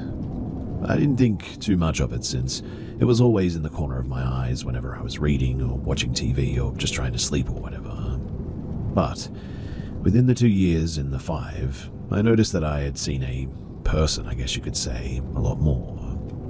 Whenever I'm alone now, though, I can feel something behind me or standing by me. I'm feeling it more in public even, but I thought that it was just myself being jumpy or something like that. Last year before November, I was waking up to shapes on my walls. They look like Viking runes as they glow within the morning light. I hardly see them anymore as much, but when I do, they always appear like glowing in the dark stars on my walls. Anyway, on Saturday, March 2nd, I saw this person that I always see in the peripheral of my vision more clearly for the first time. At first, I thought that it was my brother checking on me, but he doesn't own a red mask or a grey hoodie with words on them. I immediately went into the bathroom to talk to him, since our bathroom has 2 doors to our bedrooms on each side, to see that it was empty. I told my mum about it as she thinks that I was asleep when that happened, but I can assure you that I wasn't asleep or tired or anything. And then today at 10 a.m. I saw it again, peeking through my front door to the hallway of my upstairs. The person was now in all red as they closed the door without making a noise like before. I saw their eyes, all wide as their pupils were black. I felt myself panicking, but I acted like I didn't notice it, even though I was looking directly at it. The body, though, was all red, as it wasn't clothed anymore like before. I don't know what the heck I'm seeing, but whatever it is, it's getting closer with better vision of that thing, and that is definitely freaking me out. So, that's why I'm here. If you guys have any idea as to what this is or what I should do about it, then please do let me know.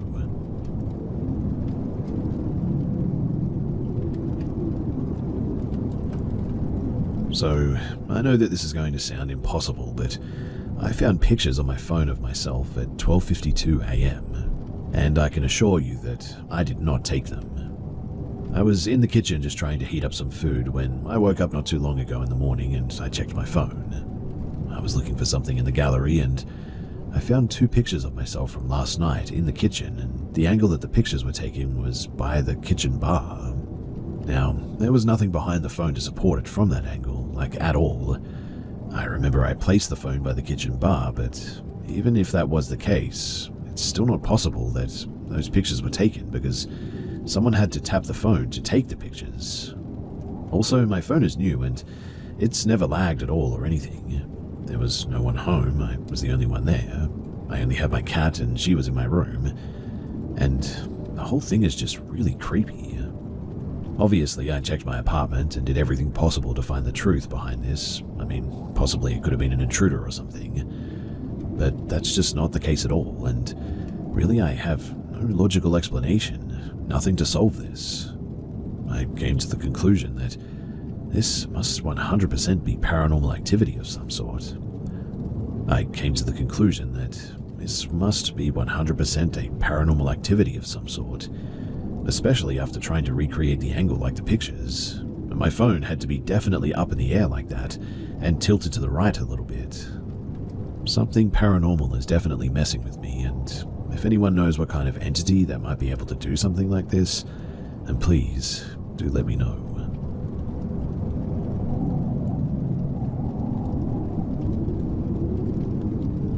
So I'm mostly telling this story because it was just so mind-boggling that I cannot resist the urge to tell somebody about it, anyone who will listen. So this happened in either 2008 or 2009, but in order to understand the story, you need a little bit of background, so bear with me. My sister Sharon has severe nonverbal autism. She's 4 years older than me, and at that time I would have been maybe 19 or 20, and I didn't have a stable living situation. But at the time of the story, I was living with my friend and his girlfriend, Darlene, in their one-bedroom apartment. I slept on one of the couches in the living room for a couple of $100 a month, and there were two couches that formed a right angle in front of the TV. Now, my sister had a day program that she would go to on the weekdays while my mum worked. The only problem was the program opened at the time that my mum needed to be at work, so she would drop my sister off wherever I was living, and I would watch her until a bus from the program would come to pick her up. This happened every single weekday. One morning, though, I woke up kind of delirious and looked over to the other couch, and there was my sister just sort of sitting there staring at me. She didn't look unusual or creepy. She was just sitting where she normally would and just sort of watching me. It's not uncommon for me to wake up in a sort of half-waking, half-sleep state where I kind of hallucinate, so when I saw her, I didn't really react, and I just went right back to sleep. When I woke up later, I went about my day as normal. Some friends came to hang out. Darlene was in college and had an early morning class. She came home later that day and asked me why my sister was there that morning because it was a Saturday, a day Sharon wouldn't be there. This obviously confused me, and Darlene said when she was leaving to go to school, she saw my sister on the couch watching me sleep. Now, there was no way for her to know about what I saw because it wasn't of any importance to me at that time, so I just didn't tell anyone about it. The first thing that I thought was that, well, maybe my mum got confused about what day it was, and maybe she dropped her off at my house, but later realized what she did and came back to get her before I woke up. So I called my mum, but she told me that her and Sharon had been there all morning. It was incredibly bizarre to say the least, and to this day I'm still not sure how the heck to explain it. It never happened again, mind you, and I still don't know what happened, but the whole thing is just really, really eerie.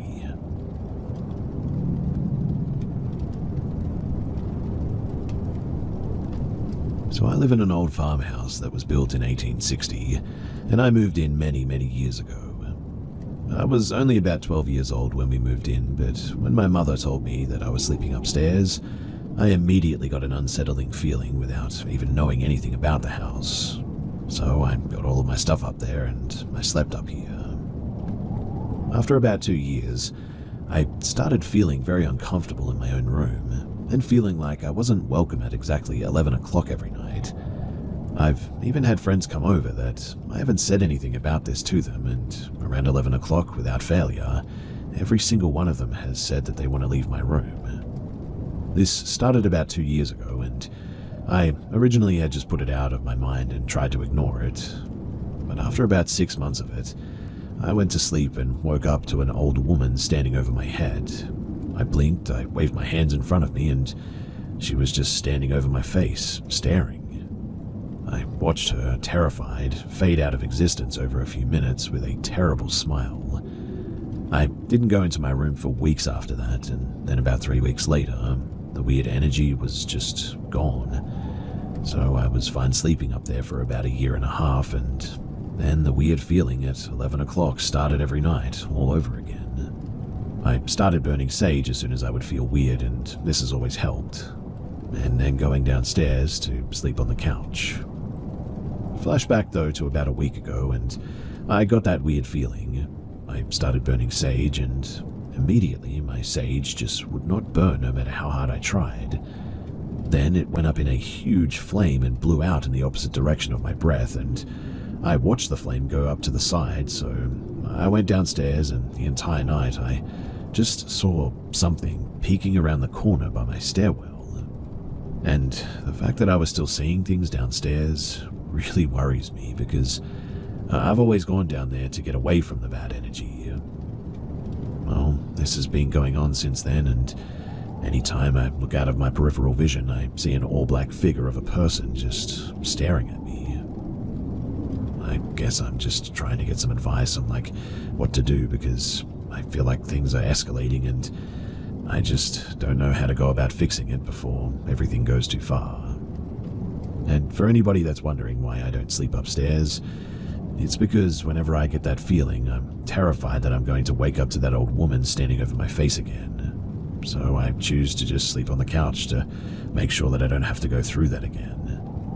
That experience was truly traumatizing, and I would do anything to stay away from whatever that was.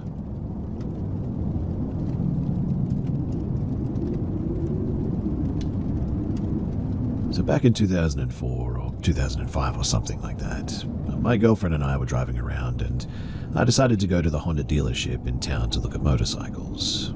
This was completely random and totally spur of the moment. Also, social media didn't exist at this stage, and there was just no way nobody knew that we were going to be going there. Anyway, we walk in, and there's this short, older-looking black dude who looks like he's in kind of an argument with the salesman. The salesman is literally trying to get this dude to leave, and like a second or two after we walk in, the old black dude, not an Always Sunny reference, but anyway, he turns around, stares right at my girlfriend and I, proceeds to totally ignore the salesman as though he isn't even there. He walks right up to her and I, introduces himself as Ramses, knows my name, knows my girlfriend's name, and remember, there's no social media back then, knows about us, and starts to tell me about my grandpa and his war history. He shakes my hand again and leaves. Apparently, all he wanted to do was meet me. Also, he looked older, but he had the eyes of a way younger dude. Honest as well, I promise you that I'm not making this up, and I'm just as confused as you are about it. And apparently, that dude had been waiting there for me to show up. He allegedly knew that I was going to be there. He knew who I was, he knew my girlfriend, he knew my grandpa, he even knew his war history. My girlfriend and I both had our minds blown. We go home, I tell my mum, and she tells my sister. My sister calls me on my flip phone, and she's all spooked too. A lot of weird stuff in my family going back since I was born, so when stuff like this happens, it can sort of mess with us, but nobody in my family will deny any of it. Even if my grandpa somehow knew this guy, which I highly doubt, there's no way that he would have known my girlfriend. I mean, my grandpa never even met her, not once, had no idea that she even existed, didn't talk to that side of the family, not even one iota for who knows, until I started talking to my dad again in 2022 or so. Now, here's what I think. Here's the mainly feasible options, and yes, that's where I'm at in my life, since I know that this is all real, and so I have to start finding explanations for all of it, and when stuff gets really weird, you have to start thinking outside of the box a little bit, right? Anyway, one possibility is that it was an angel, and this lines up with another, maybe even crazier story with another old black dude named Eli. I'll have to share that story another time because it changed my life, but the second is that it was some sort of time travel thing or something, and the third is something outside of all of this. This one could also lead us back to the angel, but like I said, this is obviously all sort of crazy and I'm just theorizing here. But what do you think? That dude was there waiting for me and he knew me. In fact, he knew things that he shouldn't have known.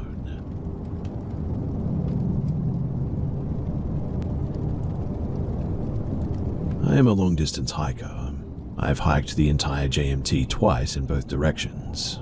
I've hiked many miles of the Pacific Crest Trail, as well as numerous random trips in my time in the outdoors. I have probably maybe a year of collective time sleeping outside in the wilderness, and have hiked over 2,000 miles collectively at a minimum. I have only managed to encounter 2 bears, some coyotes, I have smelled a mountain lion once, and even heard one chirping near me. I'm not a big believer in cryptids or anything and such, but I do have a story that honestly makes me question that a bit. You see, in 2022, I hiked the John Muir Trail in the Sierra Nevada in California. It is a long-distance hiking trail that spans 211 miles from Yosemite Valley to Mount Whitney and takes about a month to complete. The trail is remote and located in some of the most amazing untouched nature that the country has to offer. I hiked the previous trails in a tradition southbound direction, and in 2022, I hiked the trail northbound towards Yosemite with my wife and female friend of ours. This story is on that 2022 trip. So one day, about halfway through our trip, when the afternoon was getting ready to end, we decided to camp in a place called Grouse Meadows. The previous year I enjoyed fishing here, and the gentle river that curves back and forth through the meadow, it makes for a really nice place to swim and filter water from. We started to make camp for the night, and I noticed a large buck about 10 yards from us staring at us. It then started approaching, and I started to yell at it just to, shoo it away. It circled around us a bit and left from us down the way that we had come from.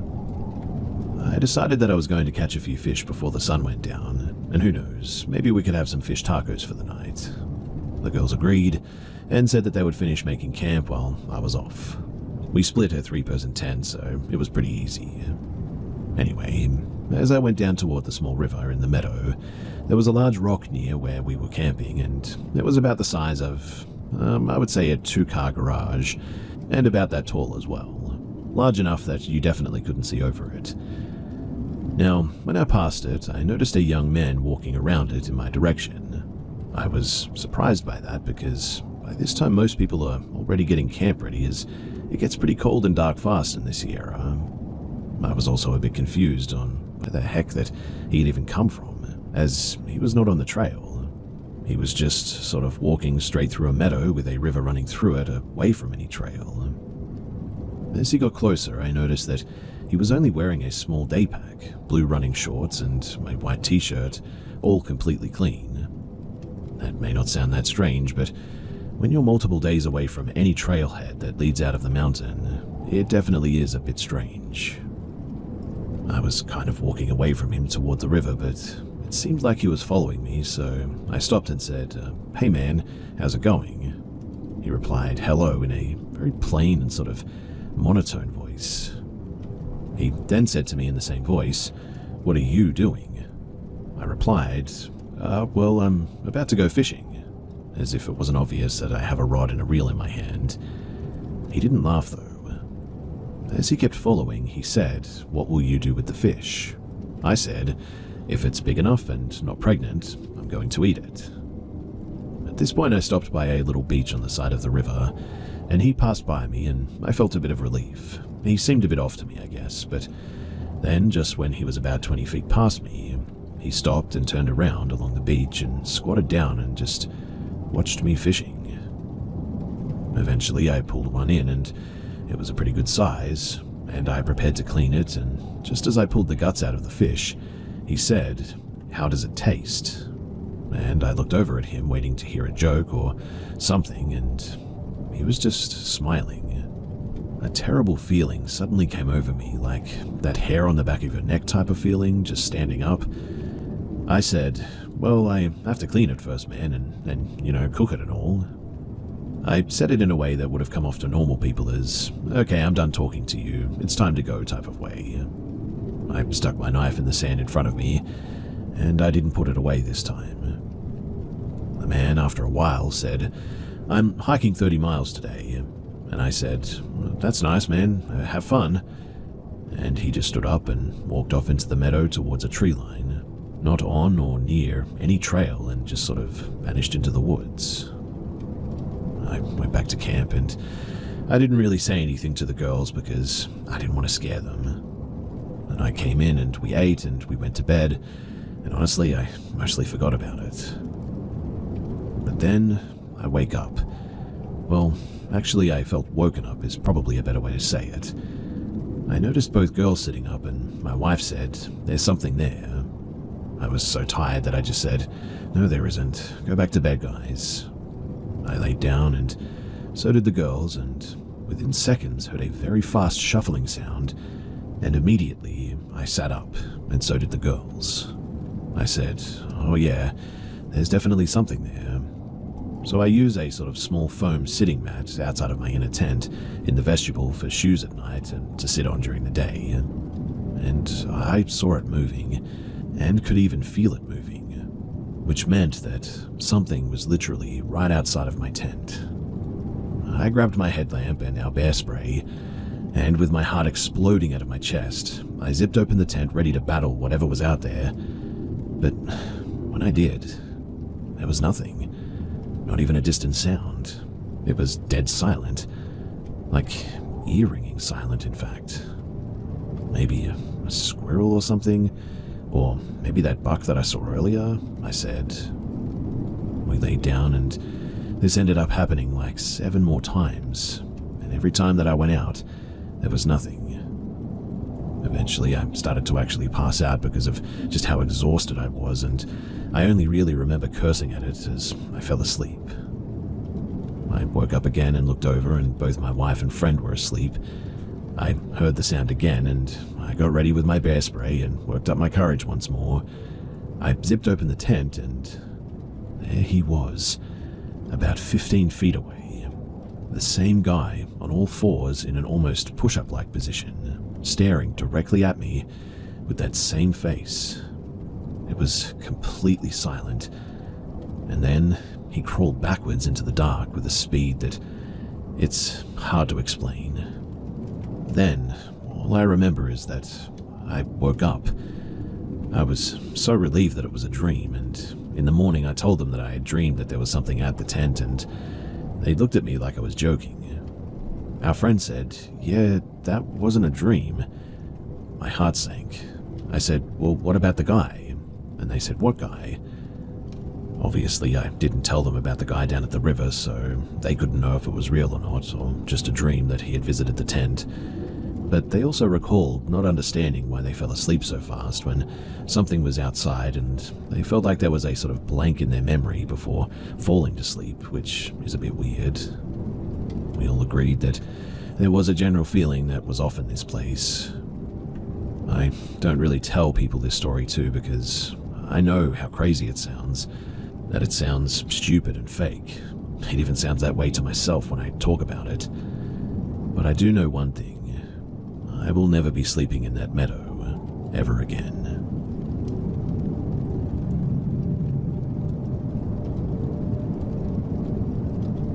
My house was haunted ever since it was built, and so I theorized that it wasn't the house, but instead that it was the land. It was a pretty big property, around 40,000 square feet, and around it were just fields. In the radius of around 1 kilometer, there was no population there either. There were about maybe 6 to 7 people who worked on our property full-time to maintain it, and every single one of them had a story to tell, let me tell you. So, when the house was being built, construction workers used to see this weird animal who looked like a rabbit. When they went to catch it though, it would turn into a rapper and fly away into the air and just sort of vanish. Yes, that's how they described it, like a rapper. That animal would suddenly turn into an object though, and it would just vanish. This story as well had been told to me about 3 different times by 3 different people over the years, all of them not knowing each other. When me and my siblings were little, my mother used to hear jingling of anklets at night. My father was always away on business trips, and helpers were not allowed inside the residential properties, so we used to be alone. Which means that there was nobody inside the house, and the jingling sounds and the sounds of people running around in the lounge were always heard. Things took a major turn though when we grew a bit older. Like one time a maid suddenly came over to my mother and asked her, "Yes ma'am, what is it?" My mother gave her a very confused look, and she said to her, "You called for me," but my mother never did. She then said, "You were standing on the stairs staring at me, and when I asked, 'Do you want anything, ma'am?' You just gestured to me with your hand to come to you. I completed my work, and so I'm here." When my mother told her that nobody had called her and that I was in my room the whole time, her face literally turned pale. Another time I was alone in my room and I heard a door opening and then closing. Imagine those door closers that have the door closer on them and they are made of wood. They make a big sound when they're closed. I hope you know what I'm talking about, but when I heard it, I went downstairs to check and the door was closed and everything was normal. I thought that maybe it was the air or something, which is a bit sus because air cannot open a wooden door, but that was just me coping, I guess. I closed all the windows shut so that there was no air coming from anywhere, and I went back up. And the moment that I was on my last step, I again heard that sound of the door opening and then closing. And it was now that I was beginning to realize that this might be some sort of jinn or demonic type thing. I just stood there for like a minute, but again I went downstairs anyway. I was in the middle of the stairs and I saw that the door was just hanging in between, like not closed and not open either. That was impossible, as that door had a door closer on it, and who the heck opened it? All the other doors and the windows were locked too, and there was no humans around apart from myself, and also definitely no air anymore. So I just sort of stood there a bit frozen, taken aback. I looked at the door for like 5 seconds, and then it closed itself suddenly with a huge bang, like a person just slammed the door. Well, that was enough for me. I ran upstairs and increased the volume of the TV so that I wouldn't hear it any longer, and just tried to ignore it. On another occasion, I was awoken by a large banging sound, like somebody was banging on the door very hard. The sound was coming from the lounge, which was a bit far from my room, but it was around 2 or 3 in the morning maybe, and I went to check it out. I was genuinely surprised too that nobody else was awake or seemed to be hearing this. I mean, the sound was very loud, but I tried not to think about it too much, thinking that they must just be in a deep sleep. When I reached the door though, I was completely in shock. The sound was coming from behind the door, as if somebody was banging on it, but as loud as the sound was, the door wasn't vibrating or moving or anything. It was still. Again, I stood there thinking, what the heck is happening? I was convinced that it was a thief at first or something, so I peeked through the window that was beside the door, and there was no one and nothing there.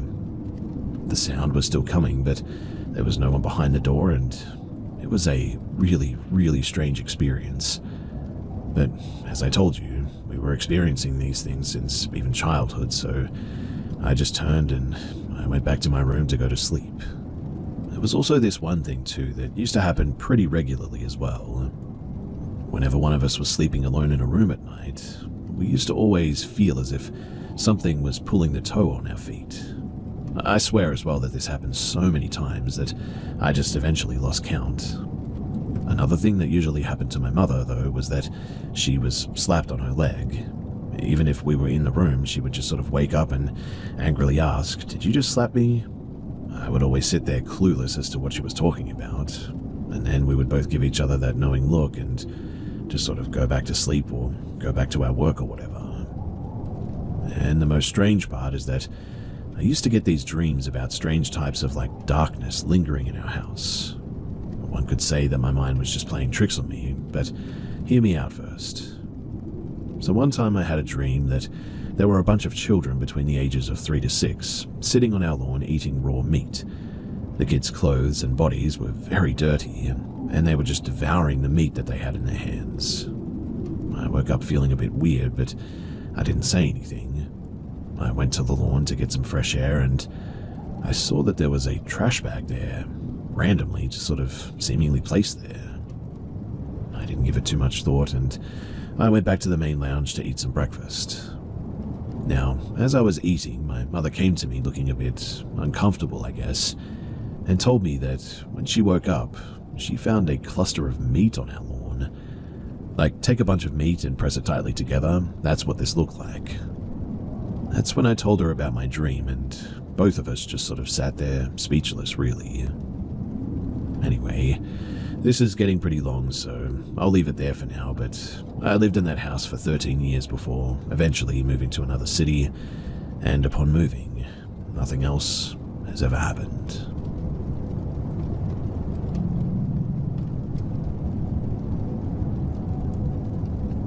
I was 22 years old when this happened. So I worked in a grocery store which had been featured in the news. You could see me in the clip and it was clear where I worked. I had just came back from vacation and a co-worker told me that some guy had been coming around every day for a week asking for me. When I asked who or why, they told me that they had no idea, but he was around my age and seemed a little bit off to them. Well, a few hours passed by and my co-worker came and told me that the guy was back again, asking for me. His name was James. In the back room, we had a computer, and you could see all the camera footage from all over the place. I looked and didn't recognize who James was, but decided to go and ask what he wanted anyway. When I went to meet him, he was clearly drunk and said that he had seen me on TV and wanted to ask me out. I replied with, I'm sorry, but I'm actually in a relationship, even though I was single.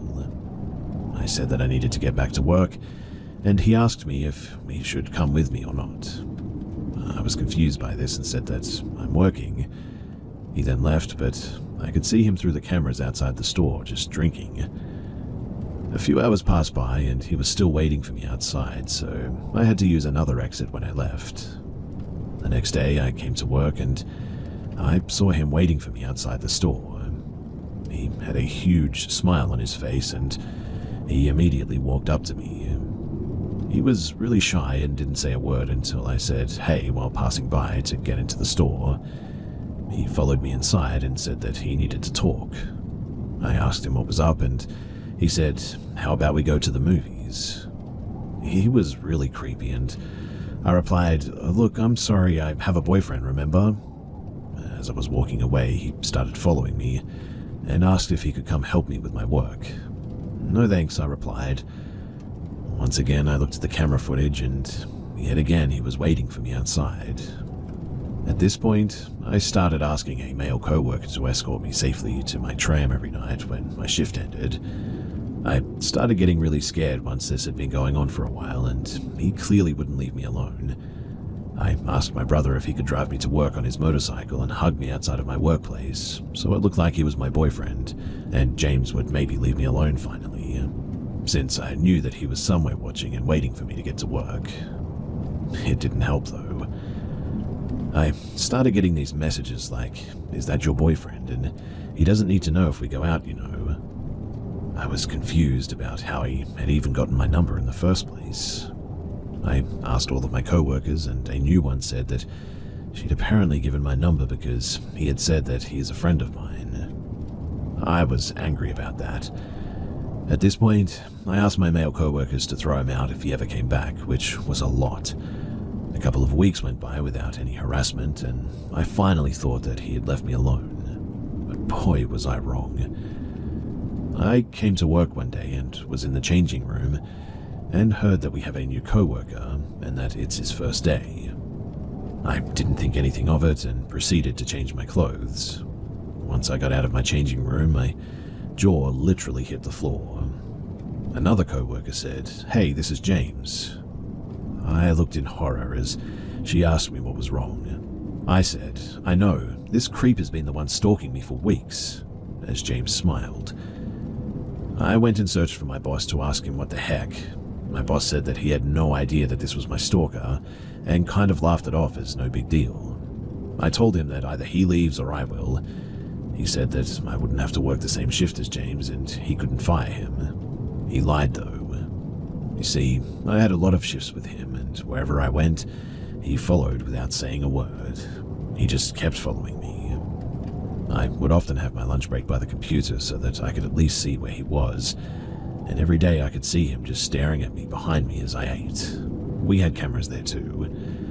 This went on for a while. He would text me every day, but at work he didn't say anything, just stared at me. My boss finally understood though what a freak James was and that he didn't actually do any work, just stalking, and started to think of ideas of how to fire him. One time I noticed James was clearly drunk at work, and so I told my boss, and he got fired. And this is when the stalking well, as far as I know, finally stopped.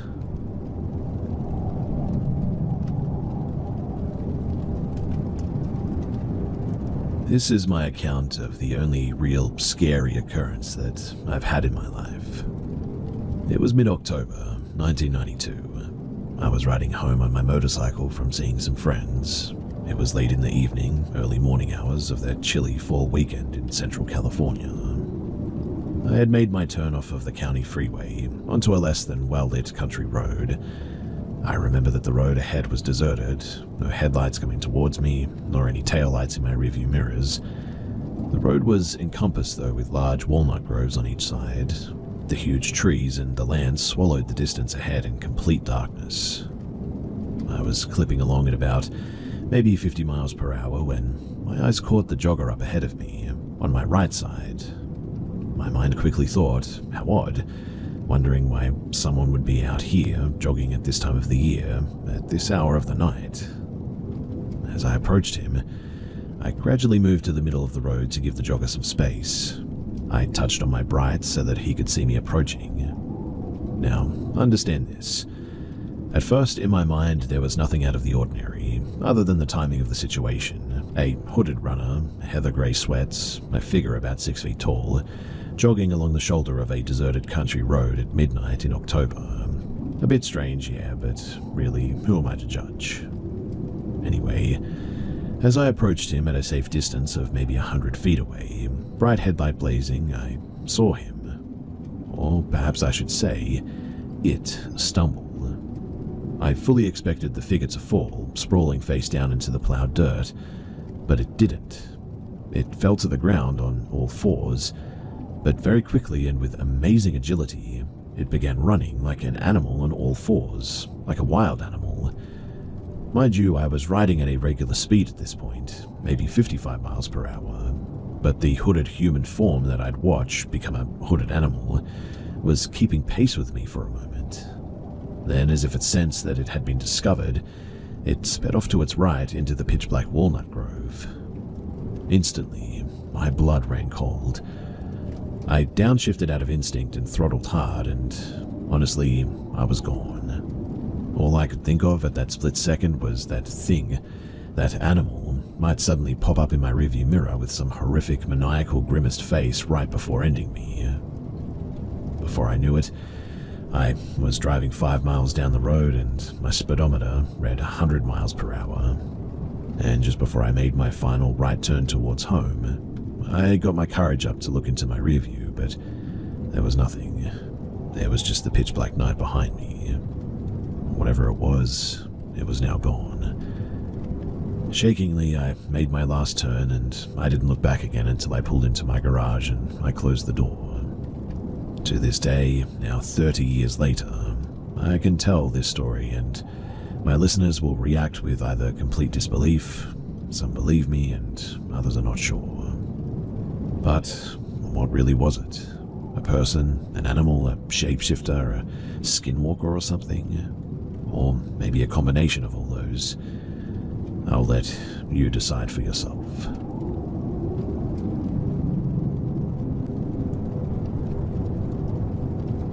This was on the last day of June, June 30th to be exact. My stepdad worked at a motorcycle shop next to the Native American res that we were nearby. This particular day, me and my mum had to go and help him at work, because they were moving to a different building to somewhere about a mile away. My stepdad told me a story about something that had happened there one time, paranormal-wise, and I've always believed in the paranormal, so I was sort of curious, I guess. Ever since I was little, I've heard voices and stuff, seen things that weren't really there, or things would fly across my room and stuff like that. So my stepdad had told me that one time he was there. He was exhausted from the summer heat and had been working all day. He was feeling a little bit vulnerable, according to his words. That's when demons come out to get you. And he said that he was talking to my mum, and the next thing that he knew, he was leaving the building. But what had happened was he had actually choked my mum out, almost killed her, in fact. She had a broken nose, choke marks, and honestly, I've known this man for a long time, and this is just completely unlike him. My stepdad was never scrawny, like at all, but he was maybe about 160 pounds, 5'8"-ish. My mum was like 5'11" and 245 pounds. Two other people saw this happen, and they both attested to the fact that his eyes went completely black, and his whole demeanor just suddenly changed. He eventually overpowered whatever this thing was and dropped her, leaving the place on his motorcycle immediately, and once he crossed the bridge away from the Native American res, he had to pull to the corner because he felt really sick and puked up this like black goo, as he described it.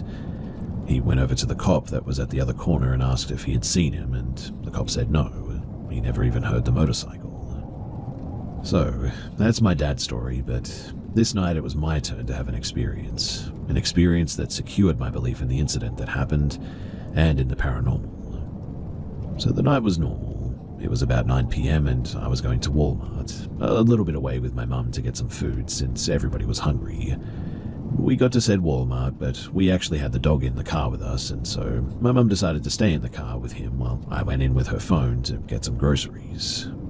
I went into the store and obviously I'm looking for the stuff.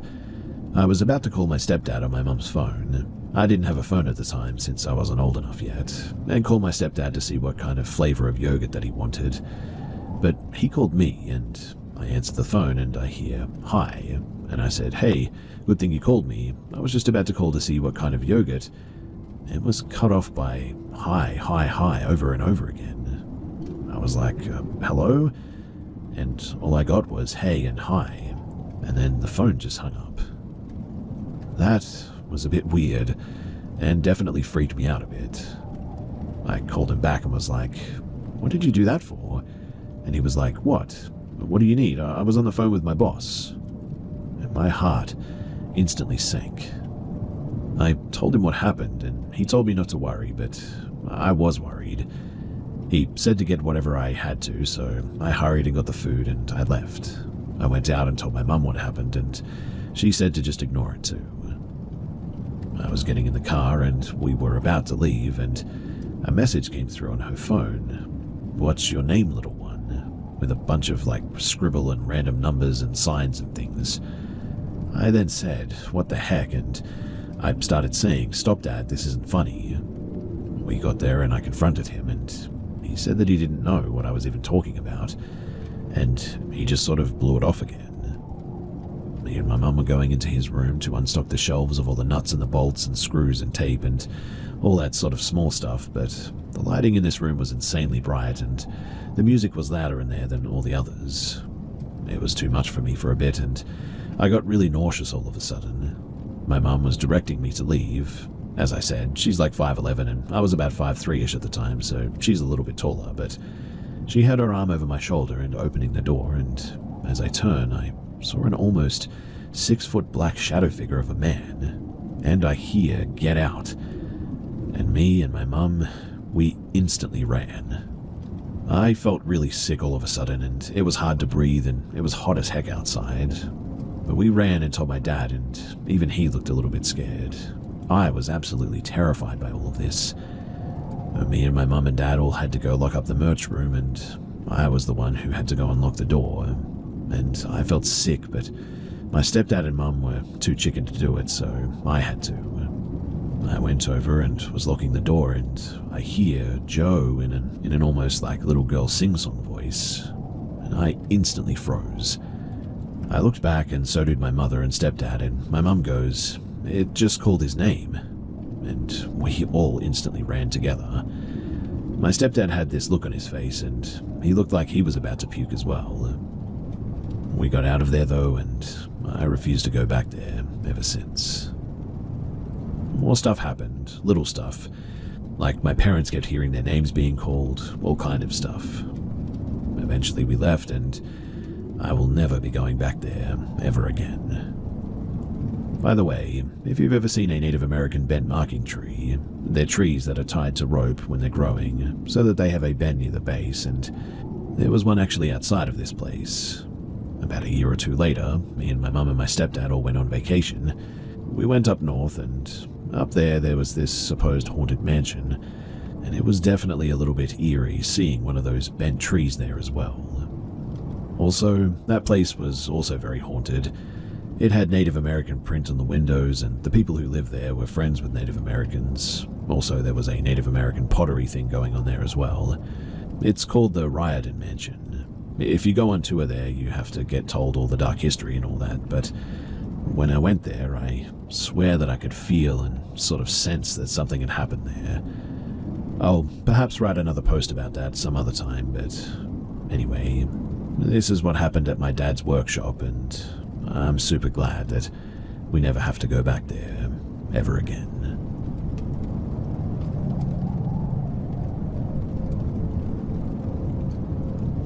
I don't know what is completely relevant to this story, so I'm just going to try to be as detailed as possible.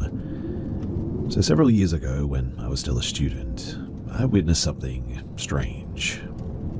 It was 4 a.m. and I had just left my dorm room to wake a friend up in another dorm block. On normal days, we'd wake up at like 5 a.m., but we had exams coming up, so that's why I woke up an hour earlier. I had a quick shower and walked over to pick up my friend from her dorm.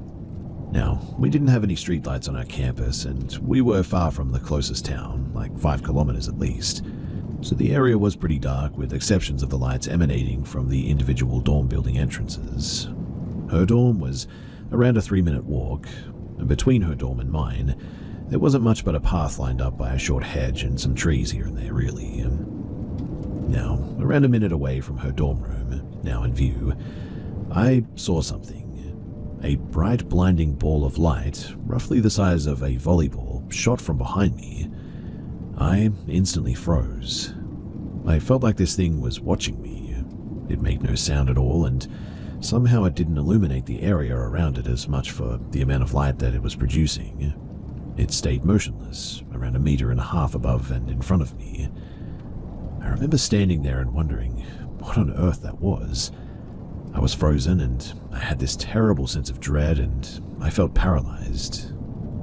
I remember telling myself to look away and to just run, but before I could do anything, it kind of just started hovering around, and then zapped away so fast that I felt like if I had blinked that I would have thought that it just disappeared. Suddenly, I wasn't so scared anymore, so I looked around behind the tree to see if I could still spot it, but it was gone. I bolted to my friend's dorm, but by the time that I got there, some people were already awake, and what was supposed to be a 3-minute walk had now been